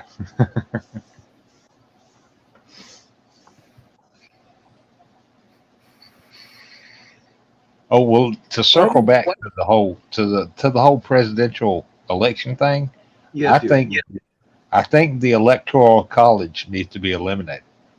I've been saying that for 50 years. But that's a constitutional argument. Oh, I got into a big discussion / debate / argument with somebody about that a couple of weeks ago, and they wanted to keep the electoral college, and I was like, no, this is 2012, we don't need it.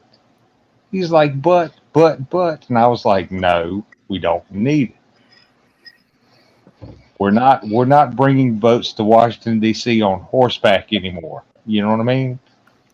Well, not only that, I mean that was a method to give the smaller states more power than they were actually worth. And right.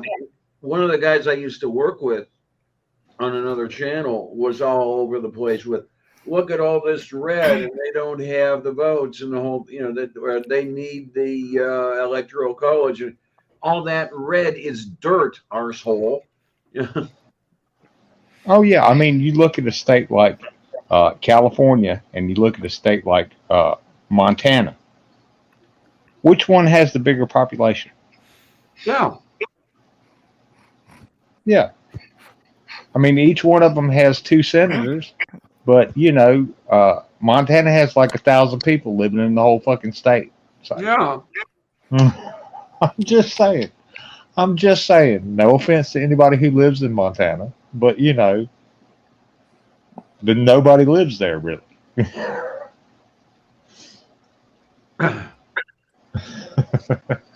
Well, there might be 1 million people in Montana. I mean, what is it? LA County has a larger population than how many states? Oh, God, it's huge. There are 30 million people in the LA area. Oh, yeah, or just in New York, just on Manhattan. How many people live on Manhattan Island in New York? I don't know, but the whole area is like 5 million. Well, the whole idea of having the 2 houses of Congress was that you had the one based on population and the one that was even for everyone, so that the larger states couldn't impose their will on the smaller states. Well, and in the beginning, senators were picked by the states, not by voters.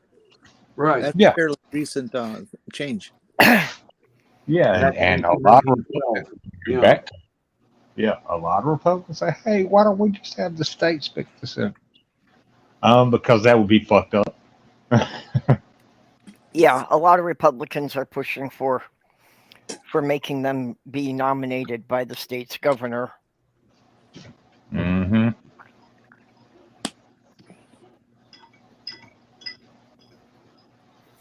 Well, and I mean the whole fucked up thing about the Senate is you can get one senator who wants to filibuster, like when Ted Cruz read fucking green eggs and ham for however long it was to keep this bill from getting to the floor to get the votes to get it passed. Yeah. That was that was a couple of years back, but it I happened. remember that. Yeah. Yeah. Well, what really bugs me about the filibuster is, okay, there used to be this rule that if you're going to filibuster, you have to get up there and you have to present, talk. You have to present something for all those hours. Yeah. Well, now they've lowered it to doing things like green eggs and ham. But then they went and they made it even worse that if you file a filibuster and you just file it, well, then they just hold the bill because you filed it. You don't even have to argue. Oh yeah, you don't even have to do that shit anymore. Yeah. It's crazy. I mean, it is literally crazy.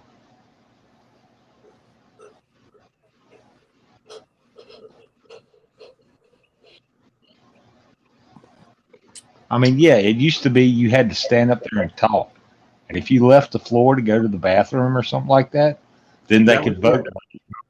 Yeah, they could throw the vote down while you were gone. Yeah, I remember people getting set up with catheters and shit bags and everything. I'm having a hard time visualizing Ted Cruz taking a shit in a bag on the podium. But it would be fun to watch. He is a shit in a bag.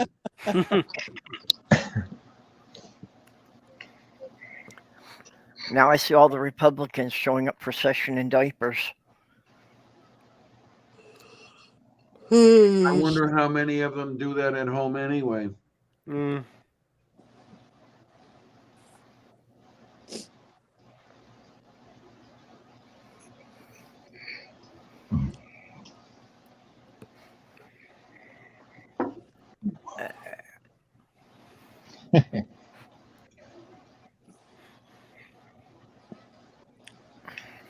I don't know. Government's gotten out of control. That's all I'm saying. The U.S. is fucked. I don't know how long this country has, but it's not all that long. I disagree, Clockwork. I don't think government has gotten out of hand.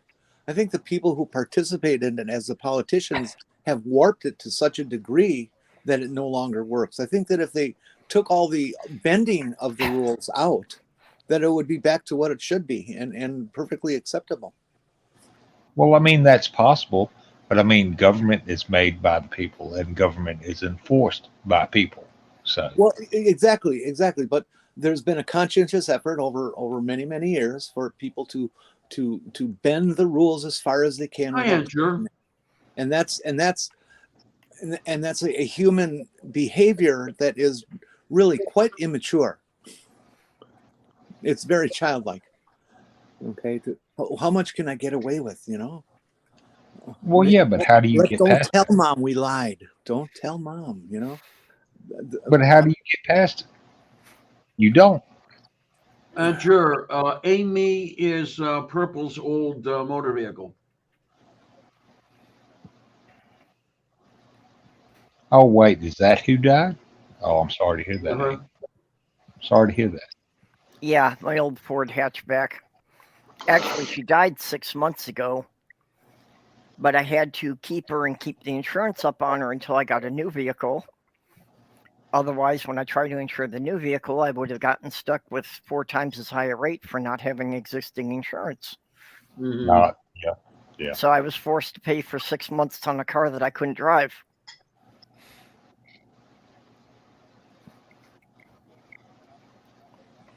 Well, R.I.P. then, Amy. So, Yep, she was good. She was a fun vehicle. Yeah. She got us around. She did what she was designed to. Mm-hmm. Well, I mean, I've run into the goddamn red tape and jumped through the hoops with the DMV because my dad died, and he left me his truck. He left me his Ridgeline. Well, he didn't have a will, so now I've got to do all this fucking bullshit, and that's what it is. It's bullshit to get it put in my name Yeah. and get it registered under my name. So, yeah, that's what I've been dealing with for the past month and a half. So.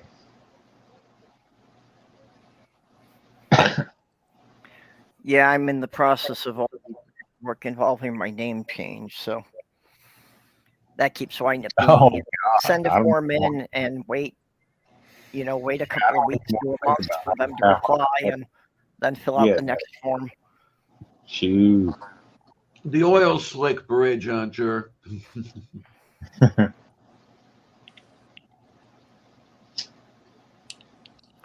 Actually, Sloth Girl was saying it was the Rainbow Overpass.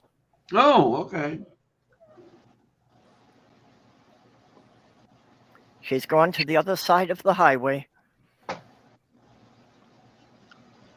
Sound like the other side of the tracks. And sure, the vehicles cross the bridge to the crusher.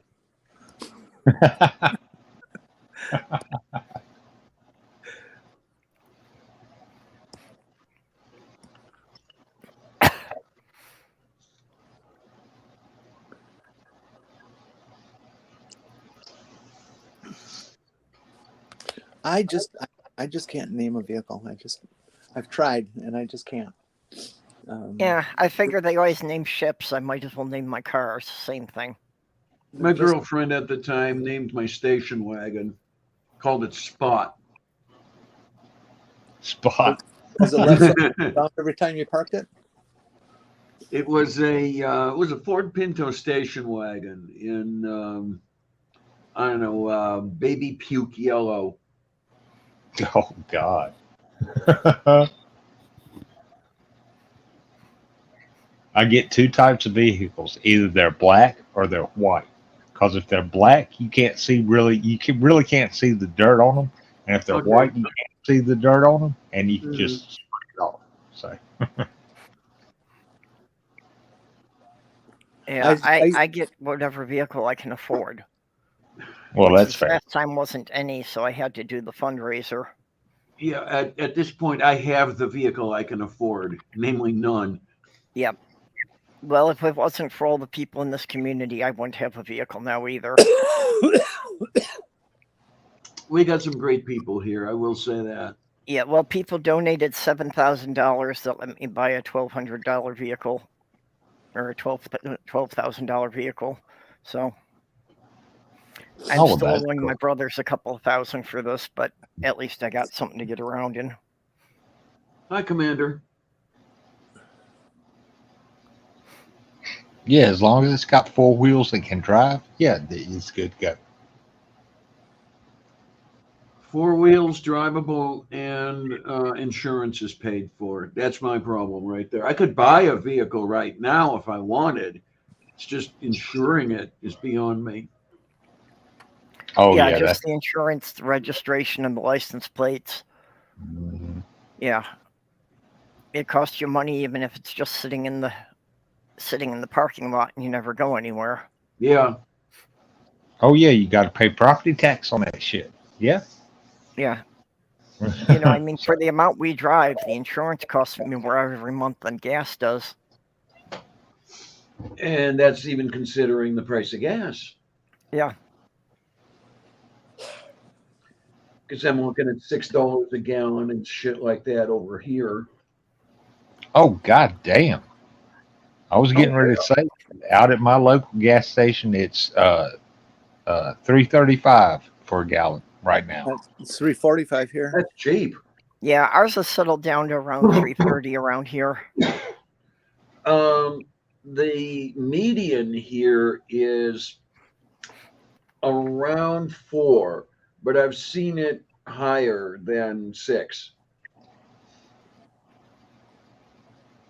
Oh yeah, I forget when it was, but a couple of years ago, it was like almost $5 a gallon here, and I was like, "What the actual fuck?" Uh-huh. Yep. Well, the other Yeah, thing is all the quick trips have the E15 gas, which is 15% ethanol. yeah. And Yeah, since that gets 15% extra more government expensive too, subsidies, isn't it? that's generally about 20 cents a gallon cheaper than the regular gas. Oh, it's cheaper. If your vehicle can use it. Yep. Yeah. And Yeah, both because Amy and the new van can. that 15% ethanol raises the flash point, doesn't it? Hmm. Yeah. Yeah, but one of the bonuses of it is since there's the alcohol already in it, you got a much lower chance of anything freezing up in the winter up here. Well, yeah.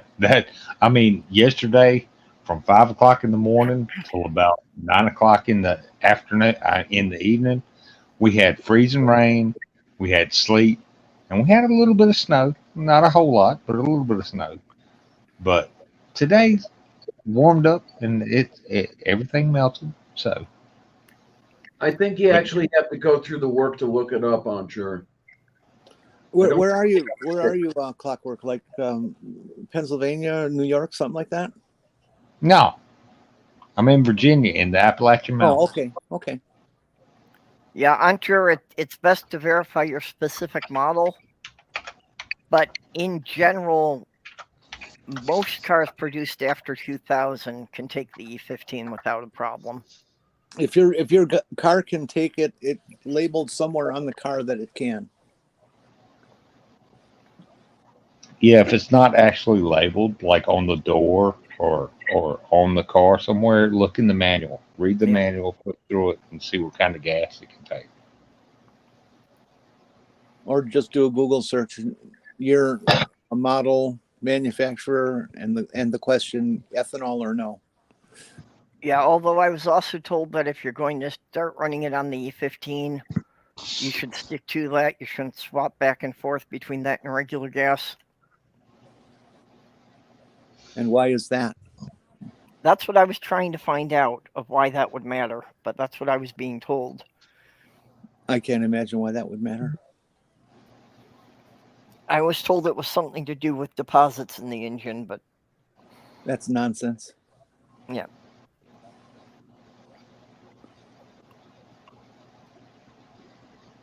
That's why I was bringing it up here. I figured you'd have an opinion on it one way or the other. Yeah, well, automotive has so many mythologies that people think, are realistic on cars. It's stupefying how many things people think are smart. Look, the one that's the most annoying, I think, to a lot of mechanics is the one that you buy this thing off the TV, and you put it into your intake hose before the engine, and it's got a little blade in it that spins when the air comes passing through. Yeah. And that gives you better mileage. That is such total bullshit. Yeah. Well, there's all sorts of things that you're supposed to put in there that are going to boost your mileage. And, but when that air finally hits the throttle body is a big flat plate that's closed. I don't care if your air is spinning or what. When it gets there, it stops. And then from there on, it moves and shapes in the pattern of the intake runners and the combustion chamber. That swirl thing is useless. yeah, but see, like even the E15 thing, I was told that by a mechanic. So yeah, well, there a whole bunch of mechanics make up bullshit too. Yeah, because they just don't know. Yep.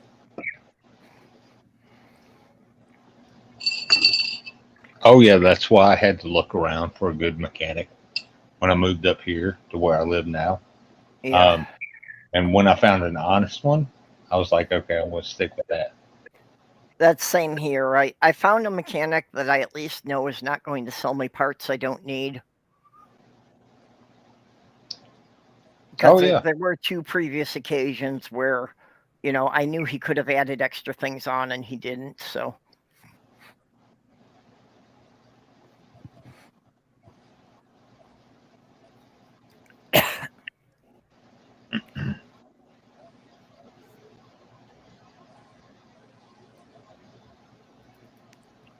Oh. Okay, are we winding down here? People run out of things to talk about today. I don't know, maybe. We've been going more than 3 hours. Maybe we should just wrap it up here. I mean, I should go shopping. I should get some foodstuffs, and there are a couple other things I should probably get. How to avoid the vagina attacks. Okay, then. Yep. That does happen. I'm not. Oh, yes, absolutely it does. Oh, I used to use that for buying used cars all the time. I'd take my sister with me because the guy would be trying to impress me with, how much horsepower the engine has and all this stuff. And it's like, I'm completely clueless on cars. But he would ignore my sister, and then she would come back with a checklist of everything that was wrong with it. Well, my dad used to take me with him when he cars. Yeah, And- well, my sister was the one I took my cars to when something went wrong, and I'm like, I don't know, it's making a weird noise. What's wrong with it? And she was the one who could always tell you. Yeah, my ex was like that. She was the one who knew motor vehicles. I don't know motor vehicles from my arsehole. Yeah, well, that's I need to find somebody I can barter with. It's like, you fix my car, I'll fix whatever breaks in your house. I love There it you go. when I some can guy. do houses. I'm hopeless with cars. I love it when some guy in the car business tries to mansplain to me. Yeah. They're so often completely wrong. Well, I need somebody who can do troubleshooting, because it's like, if you tell me which component needs to be replaced, I can swap out the components. But for me trying to figure out which part it is that's gone bad, I'm clueless. Okay. Well, yeah, that's what I was saying about with my dad when I went to buy my first car. Dad was like, "Look, you can just wipe this $1,000 dealer prep shit off the price of the car because that's bullshit." Yeah. I was like, "What are you doing, Dad?" And he's like, "Just watch, son. Just watch." And yeah, he got it for me for like $5,000, and it was priced at like $7,500. So yeah, he took them to town. He knew what he was doing.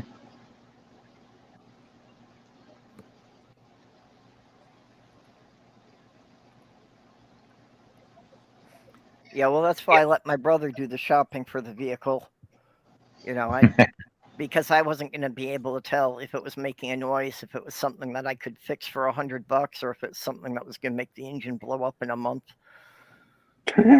Yeah. And they'll put shit in the car to make it sound like it's running fine until you drive it off the lot, and then you hear all this weird shit. Yeah. Yeah, well, my brother's the head mechanic for a big dealership near Chicago. Okay. So yeah, he knows all about those kind of tricks they pull to try and make it look like it's a good deal for a couple of months, so somebody will buy it and they don't have to deal with it anymore.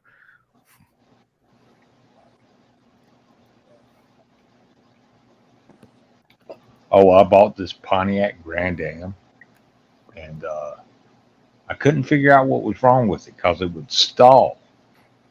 Like I'd go to a stoplight and stop at a stoplight and then hit the gas to go, and it would stall. And I replaced the fuel filter. I replaced the oil in the oil filter. I replaced the transmission fluid. Still stalled. That's because none of those things have anything to do with it. Yeah, it was something in the electrical system that was out. Never I've told me lost about. more vehicles to electrical problems than anything else because it's so hard to trace down the electrical. Well, I mean, I started looking and I was like, all this shit looks like it's burned out. And it was burned out. The problem with electrical stuff is you cannot diagnose it if it's not misbehaving. What was that, Jenny? You cannot diagnose it if it's not misbehaving. People will like make an appointment for, it's doing this or this or this, and they're describing the electrical issue. And you say, okay, we'll make an appointment for that. And they get there and they say, well, it hasn't been doing it for the last week, but take the car anyways. No, I can't find it if it's not doing Yeah. it. You know, don't waste both of Yeah, our exactly. and your money. Well, it's even a problem I had with Amy, that I had to remove the latch from the back hatch and hold it down with a ratcheting strap because the release for the back hatch wasn't working. And I tested the latch, and the latch worked fine, so it was something in the wiring in between the dashboard and the back end. Oh, electrical. Yeah. Couldn't you turn it into a manual lock? Generally, you can just by unplugging it. Well, unfortunately, the back was fouled up, so you couldn't get the key into it. So yeah, the only thing I could do at that point was to just disable the latch entirely.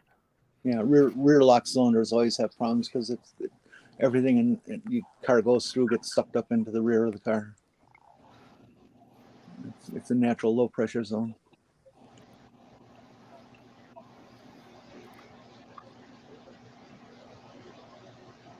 Yeah, electrical gremlins are bad. Yeah, they are bad. I just found one in my car that's been plaguing me for the last couple of weeks. And it was because I finally had the time to look at it while I was doing it, and I found some bad connectors. Now I'm just waiting for the new connectors to show up so I can install them. Yeah, something that might be relevant to Aunt Jen's is, or Aunt Jer's here, that a lot of times when you're having problems with cars, it's not actually a problem, it's just that one of the sensors has gone bad. So the sensor's reporting to the computer that there's a problem that doesn't exist. Okay, then. Yeah.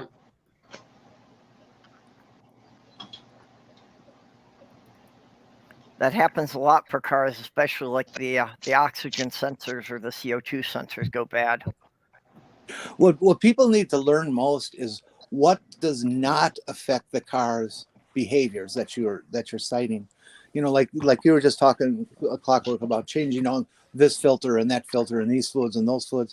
None of that has anything to do with whether or not the car is going to start and run. Unless you happen to be empty completely of all those fluids, then that could be a problem. But you know, that the things that just have nothing to do with it, like the biggest one that drives me crazy is amateurs love to change spark plug wires. Spark plug wires almost never an issue. Okay, I've seen spark plug wires go for 25 years, you know, and be just fine. Yeah.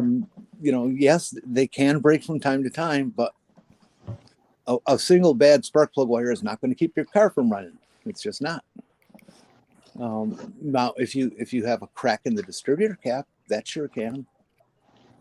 You know, so that's what you should be looking at, not the plug wires.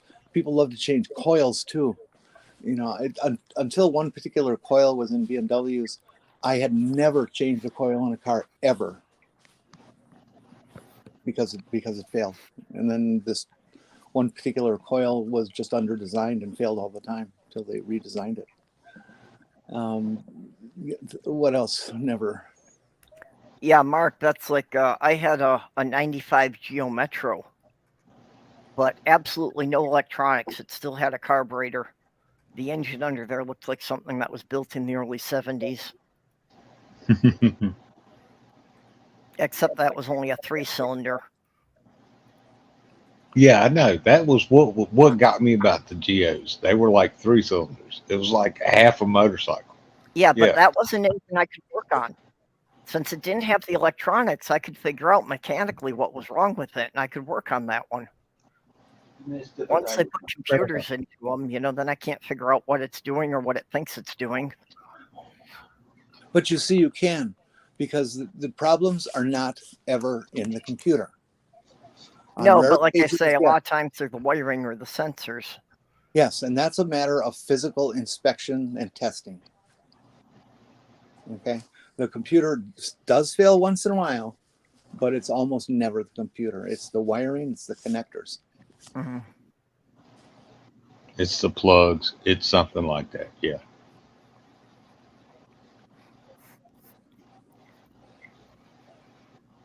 Well, I mean, that's what was wrong with that Pontiac I got. I couldn't figure it out, and I even changed the starter in it. I was like, well, maybe it's the starter. No, no. And then I got to looking at the electricals on it, and all of that shit looked half melted. So I was like, well, okay. Yeah, Time for if you observe physical damage that doesn't look right, you know, stuff isn't supposed to look melted in a car ever. That is a good thing to then investigate. You're absolutely correct. Yeah, melting's generally a bad sign. Absolutely. Ow, ow, ow. I got a really nasty problem going. I had COVID September, October, and the coughing was so long lasting and intense, I actually popped a hernia. Ow. Oh, God. Yeah. Oh, wow. And I mean, just huge pain every once in a while. Yeah, I can imagine. I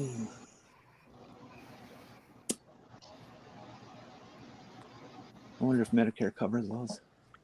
Hernia? Yes. Yes, I had my first 2 hernia operations repaired in Minnesota.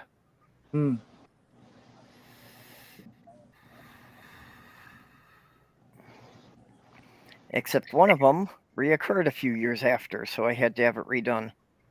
Yeah, that's one of the things I hear about hernia repair is that it can get repetitive. It's like back surgery. You go once, you're going to go again.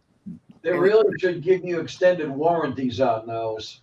Actually, the one that I had to have redone, it turned out that there had been a recall on the mesh they used. That apparently that had become a notable problem with enough people that after a couple of years, the mesh was breaking down.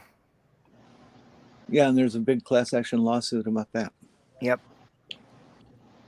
Oh, I dated a couple of women who had that copper mesh put in as a birth control device, and yeah, they're in lawsuits now over that. I have some looking at stuff because I need a hernia repair soon. Yes, open flames in your car are generally a sign that something's wrong. Ask Jay Leno. Yeah. Oh, geez, I'm sorry. That's too soon. If flames are coming out from under the hood, yeah, you might have a problem. Yeah.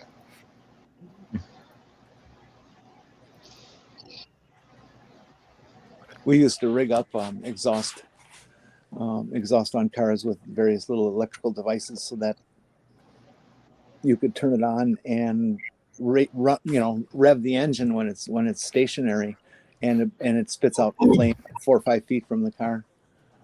It was fun. Dangerous as fuck, but who cares? I'm Batman. Yeah. Come out. There was a magic shop I used to go to that had smoke bombs that you could attach to the distributor cap in a car. I gave a couple people heart attacks that way. Mm-hmm.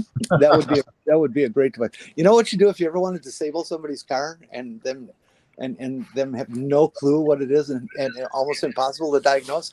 You take a piece of paper and you get it all nice and chewy and wet and moist and everything, and you stick it in the center post of the distributor cap, way down at the bottom. It only has to be about 1/4 inch or so, 3/8 of an inch big, tall. And then you plug the wire back in, and eventually that dries out. And when it dries out, it becomes one of the world's best insulators. Oh my. And they will run around for weeks trying to find that. Oh, and as the cold weather is setting in, I will remind people that it's a good idea to give a couple of thumps on your hood before you get into your car. Oh, yeah, see, there's a stray cat cats under it. often like to nest in the engines. Oh, funny you should say that. Yeah, so you don't want animal bits flying all over when your car starts up. Exactly. I had a rabbit make a nest in my ridge line. If you Where? can believe that. Where did it make it? It made it in the engine Oh, compartment. jeez. A rabbit. That's Yeah. weird. That's what the mechanic said.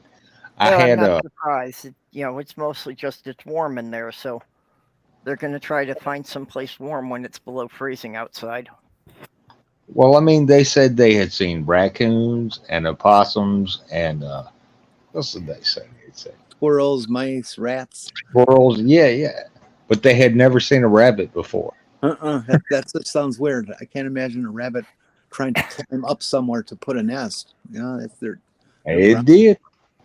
He reached in there and jerked it out and scared the fuck out of him. I mean, Yeah, because they dig warrens, and it's usually a bit warmer in those holes than it is at the surface. Well, yeah, the whole idea of burrowing underground is Yeah. that basically anywhere in the world, if you dig a hole more than 3 feet down, the temperature is going to be around 50 degrees Fahrenheit. And it doesn't matter if the air temperature is freezing or if the air temperature is 100 degrees. 3 feet down, it's always going to be about 50 degrees. Yeah, Just that's the why I thermal was mass of the planet regulates the temperature. We had a customer once who apparently had a rat living in his engine compartment, and rats and mice and things love to chew the wires. We don't know for sure, but we think it has a certain amount of salt content that they're after, or other minerals. Most wires are made of or soy based. Okay, well, this was 30 years ago, and Yeah, I can nothing was understand the soy-based. road salt accumulating on it. And the guy complained of his car as just not wanting to start very well. Sometimes did, sometimes it didn't. And so we brought it in and we popped the hood and we found this plug wire, main coil wire, pretty well chewed through, and it was able to short out against metal devices that were close enough to take the jump of electricity. And what caused it was this rat, who we found to be basically reaching around and hugging the distributor with its mouth kind of frozen where it wants to chew the wire. Apparently the rat was in there when the guy started the car, and it just fried the rat instantly with the electricity. An ignition's 80,000 volts. It's not a lot of amps, but a rat's not a lot of tissue either. And it fried the thing right out. It was so creepy looking. Oh, there's your problem right there. Yeah. Oh, Jesus. Well, it's like a car battery won't give you that big of a shock. But if you're holding onto the jumper cables when somebody's cranking it, that's a whole different story. Yeah. It's like Jenny was saying, it's not, the voltage, it's how many amps are coming through. And a car cranking can be a couple hundred amps. Well, you can take your fingers and touch both terminals of the battery. Not a problem. You do it with a wrench, and you're going to get shocked bad. Yep. Oh, God, I'm old. Well, what they said about the ridgeline when the rabbit made its nest up in there, when they made the ridgeline, they used a soy-based wire wrap. And apparently rabbit loves that shit. Yeah, they would eat the wrap off the wire. And I was like, why did they do that? It's supposed to be cheaper. So they rewired the whole thing. And it's been running good now, knock on wood. Knock, knock, knock. Knock, knock, knock. Well, it's starting to get really hard to repair wire harnesses and stuff. In the mid 90s, a lot of the manufacturers started changing their wiring harnesses and stuff because they had to carry so much wire to serve all these different devices and stuff that now exist in cars that didn't before. And so instead of having a wire that's a millimeter and a half thick, now they've got it down to 0.3 or 0.4 millimeter. And so you got these tiny little thin wires that can corrode like crazy if you get a puncture in the insulation. Yeah, they're just trying to minimize the amount of copper to keep the cost down. They fail so fast. No, it's not cost, it's weight. They want to keep the weight down. Copper is heavy shit. And it's just getting more and more difficult to find that error and to then repair it, because you can't just throw a chunk of wire in there. You just can't. I mean, I have soldered connectors that shouldn't be in a pinch, but that's only to fix them while you wait for the parts to get there. Like I did with my car. I did a temporary fix for when my connector shows up. And it's just a real pain in the ass, but you kind of got to do it. Yeah, Mark says if you're covered in salt water, a 12-volt battery can give you a good kick. And yeah, a lot of it's about, how good of a connection you're making. Mm-hmm. And salt water is excellent at conducting current, so yeah, that's going to help it conduct the current to ground or to whatever metal you might be touching. Yeah, never touch both terminals of the battery with your penis. Just don't. Yeah, that's not good. I mean, it'll give you a super hard on, but yeah, you're not going to have fun. You're not going to have fun. Penis long enough to touch them both at the same time, I'd like to take a look at it.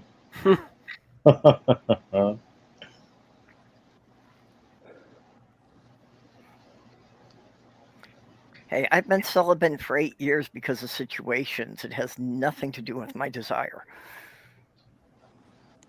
Fair enough. Yeah, at this point, I'm not going to be as choosy as I used to be. Oh, and that Mark, wasn't much.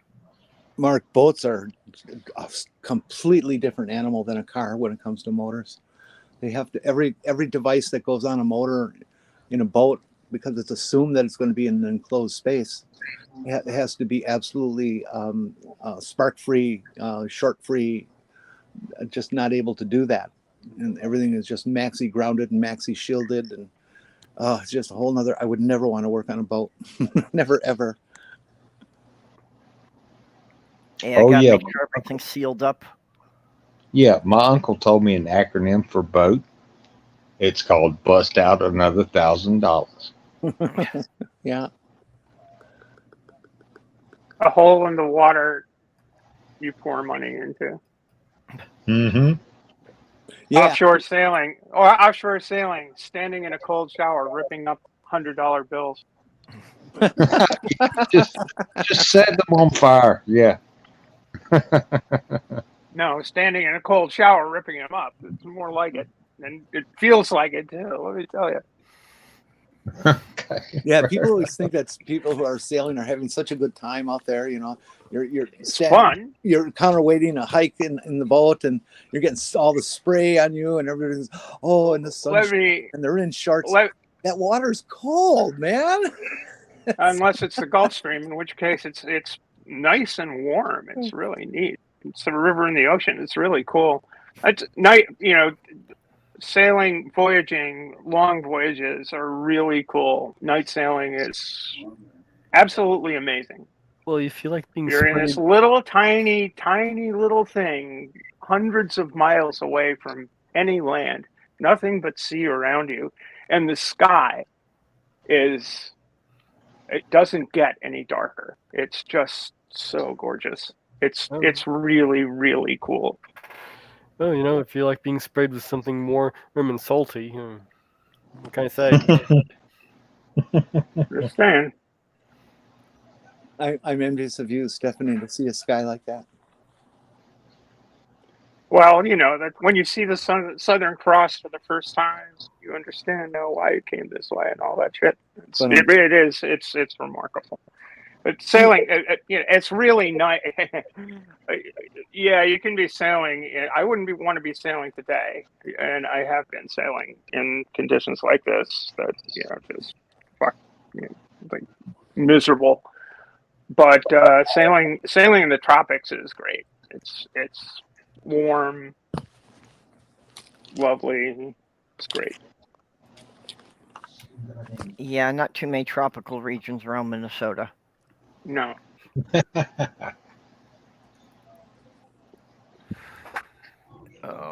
Although in Madison, and I forget which lake it is. I think Mendota. there's some nice warm water jets that come off of a nuclear reactor. Yeah, great. Scuba dive in those in the winter. Well, there are some shallow lakes that heat up pretty well in the summer.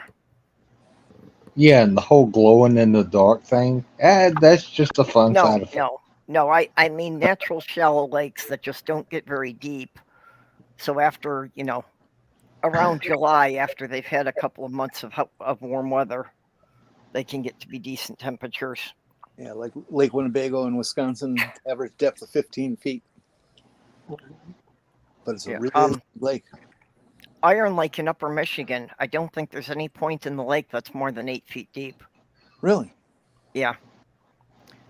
You basically, you can walk across the lake with your head on your short enough time that you're probably able to breath for.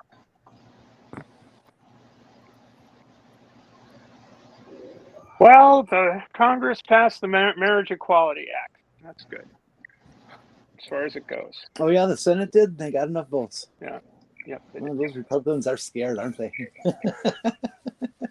Well, that's good. There's a bunch of other stuff they could be passing. I don't know what they're taking on.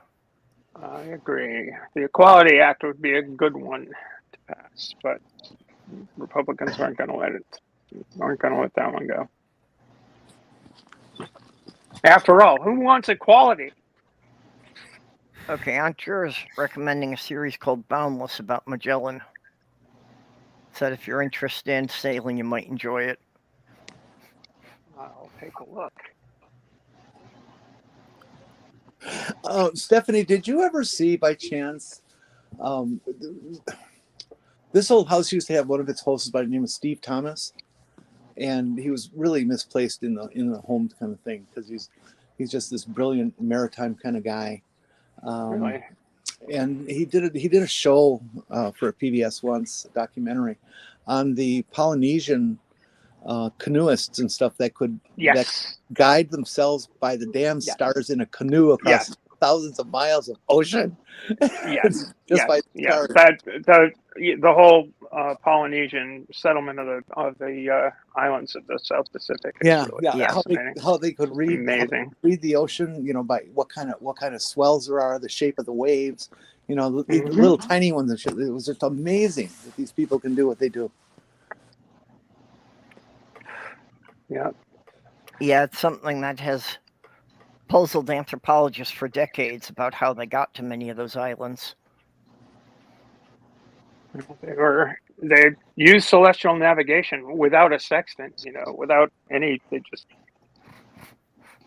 After I saw that, I was absolutely convinced that the first settlements in the Americas was in South America from Polynesians. Who was that? That was Thor Heyerdahl, right? Yeah. Like Kon-Tiki and all of that stuff. Yeah. Although Kon-Tiki was a huge craft. I'm thinking of these guys with a little 3 or 4 person canoe. It's amazing. There was some guy who was like the Kon-Tiki guy, whose theory it was that the east coast of South America, like Brazil and stuff, was settled by people from the Mediterranean in papyrus boats. Really? So I never heard that one. Which I gotta wonder about. Well, no, I suppose if you hit the trades, you can. Yeah, that works. Going upwind is a problem. That never really got solved. Well, it did eventually get solved with keels and whatnot, but you think about Columbus's journey over is fine, but going back to Europe, on the other hand, not so much.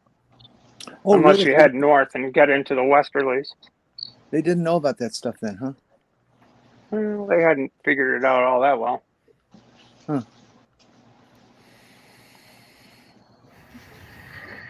Actually, a lot of that stuff they didn't know about back then. Mapping it, wasn't it? What was that, Diana? I think it was Ben Franklin who started mapping the currents. That's what I was going to say, that Ben Franklin actually did a lot of work with mapping the streams in the Atlantic on his many crossings. Yeah. Well, the Gulf Stream is very impressive. If you go, it's a big, huge river in the ocean. It's amazing. I don't know why, but I always thought that it ran like way below the surface. That it was kind of something down feet or so. No, if you're if you're sailing from South America to let's say Florida or something, the minute you hit the Gulf Stream, the boat starts moving faster to the northeast. No kidding. Yep. Amazing. Yeah, you pick up a good 3 knots just from the current. Yeah, there are sections of Alaska back in the seat.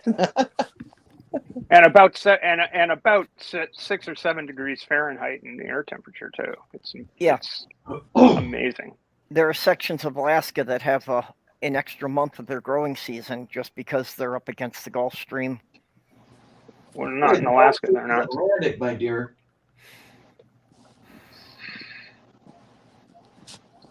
Yeah, geez, I think we first learned about the Gulf Stream in like 2nd or 3rd grade. It was real. The biggest thing that helped sailing into the wind was the invention of the triangle sail. Yes and no. Biggest thing was more lateral resistance. Oh, you mean like with a keel board? You need to have the only way you can sail upwind is with something that stops the boat from going sideways. So you've got the center of effort in the sail plan. And yes, triangular sails are more efficient in building center of effort, but you need to have something that stops the boat from going sideways, because what you get, it's called the ancient interface. It's the course that a boat will take is the vector of the lateral resistance and the force, right? So if you have no keel, the only thing you can do is sail downwind. If you have nothing to prevent the boat from slipping sideways, the only way you can go is downwind. You can't go upwind at all. Which is why solar sails, they only work going away from the sun unless you have some sort of lateral resistance through onboard power to sail the other direction. You have to. That's why boats tack. Can't go directly into the wind. Doesn't work. I didn't know that about the solar sails. That's neat.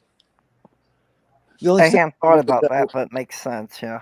The only sailing I've ever done was on an ice boat. Oh, ice boats are cool. Well, the lateral, same idea. The runners, the blades are the lateral resistance in an ice boat. Mm-hmm. But ice boating is really fun. You can go like 55, 60 miles an hour. Yeah, this was kick-ass. I mean, it was an old one, probably very heavy compared to modern. And I probably wasn't going more than 30, 40. But 30, 40 on the ice is pretty goddamn fast. Yeah, and ice boats, well, the only ice boats I've ever sailed are DNs. They're made after, there was a contest in the Detroit News to build a cool ice boat, and these things are like, I don't know, 12, 13 feet long, with a runner plank and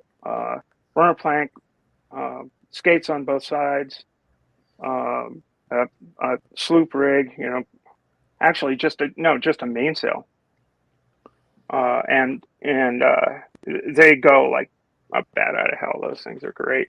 It's all kinds of fun. It's always looked like fun. I've wanted to try it, but I've never known anyone who owned one of those. The one that I was in was owned by a friend of my mother who she was visiting on Pewaukee Lake in Wisconsin, southeast area.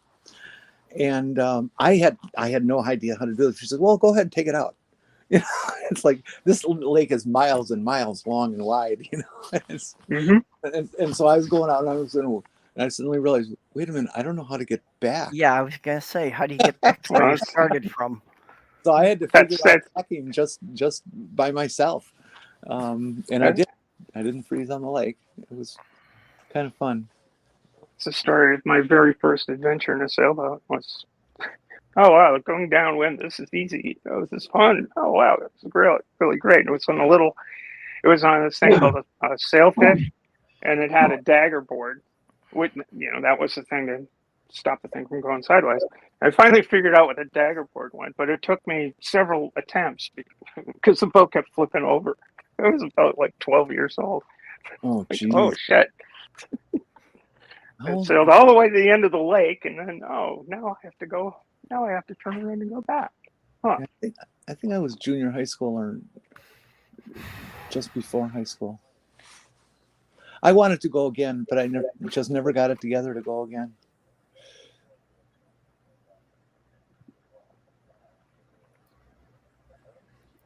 Hey, Beck. Hello. Back. Hey, Beck. Back.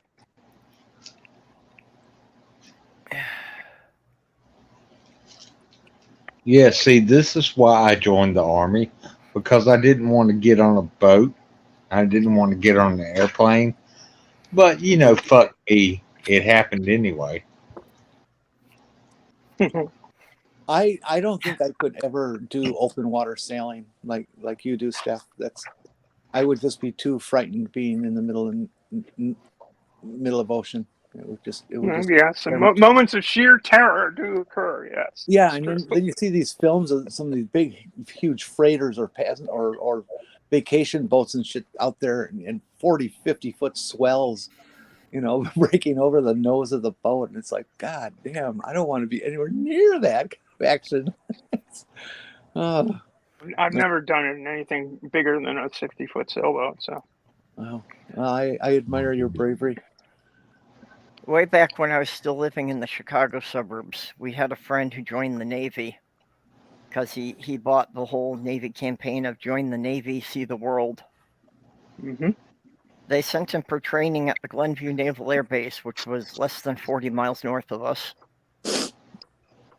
But he was in the Navy. They were going to have to put him on a ship sooner or later. They stationed him on a training ship that was set in Lake Michigan. He was in the Navy 4 years. He never saw salt water. Well, Lake Michigan became awful, awful dangerous.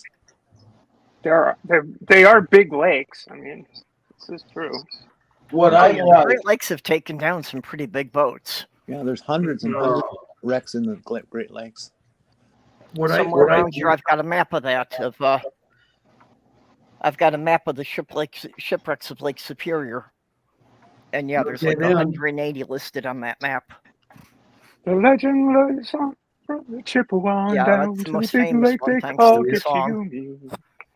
What I absolutely loved was the propaganda campaign the Navy had going. Join the Navy, ride the waves. Think about it. Yeah. Jenny. This is true. The best one was the campaign the Navy never finished making. The campaign actually had contacted the village people to ask them about the rights of using in the Navy in their commercials. That's too bad. Too bad that didn't fly. Yeah, they had planned a whole. They had planned a string of TV commercials using that song. Well, there was. Remember that one commercial way long time ago? They ended up having to edit it down so that it didn't show what it showed in the original. It was these two guys talking about the product or something like this. An old salty guy who was obviously, have a tuna fisherman hat on and all this kind of stuff. And he's talking to the younger guy and makes a reference to being in the boat with a bunch of men that was extremely gay in the way he put it, and with his tone of voice and his movement of his eyes and stuff like this. And it was bad for like a couple weeks or so. It was that way, and then they suddenly cut it. Well, okay, you know what, folks? I want to wrap this up here. And I think we should all go over and raid on the sofa, which is starting in 5 minutes. Oh, my. Oh, drop the link. Yeah, drop the link. But yeah, whenever I was on a boat or in the air, I was hanging over the rail, puking my guts out. Even if I had nothing to puke out, I was still like, herp, because I didn't like it. I did this delivery. I did this delivery once. We sailed out of we sailed through the we went through the Panama Canal, sailed out of Balboa on the East Coast, right? And we got out of Balboa Harbor, and there were 4 of us on board, and one guy immediately, as soon as we got into the ocean, just became deathly ill. He was just seasick the entire time. Like for 7 days. Like, what, Scotty, you gonna be okay? Not only that, he had this condition. He liked to sleepwalk a whole bunch. So it's the only time he wasn't sick was when he was steering the boat. It was pretty grim. Steph, I decided that the water is not for me. Yeah. I was out on this dinner boat in Milwaukee's harbor. Things were calm, maybe about a 1 inch, 2 inch swell, and I got sick. Yep. Okay. Yeah, I just want to respond to this from Uncle Beck. Yeah. Sewing is a transphobe and has attacked some people in our community. I don't know if Mike on the sofa is at all aware of that. So it is kind of a splitting thing. But I do want to wrap this up here. So does anybody have anything they want to plug before we go?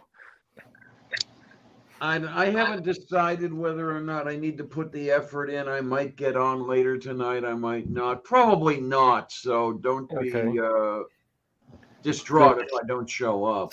So don't plan on it? Right. All right. Okay. All right. Well, I'll probably be moving my uploads from Monday to Tuesday. Okay. Okay, Tuesday's usually a slower day. Yeah, it's been kind of hectic trying to get them out on Monday. Yeah, maybe next week I'll try to start Wednesdays again. Okay, well, I'll of course be back here tomorrow night at 10. Yeah, and then look for Purple and me next week then. Yeah, let's do a next show week on there won't Thursday. be any Wednesday show because on Wednesday I'll be crossing the Ohio Turnpike. Uh-huh. So then, next Thursday I will be at Diana's and we'll be broadcasting from there. Yeah, I got it. Cool. So with that, I just want to thank everybody who keeps sending me money to keep things going here. Skits Crasher, Lavender Lady, Who the hell is that? Robert X, Dog, Vonrek, and Kitty.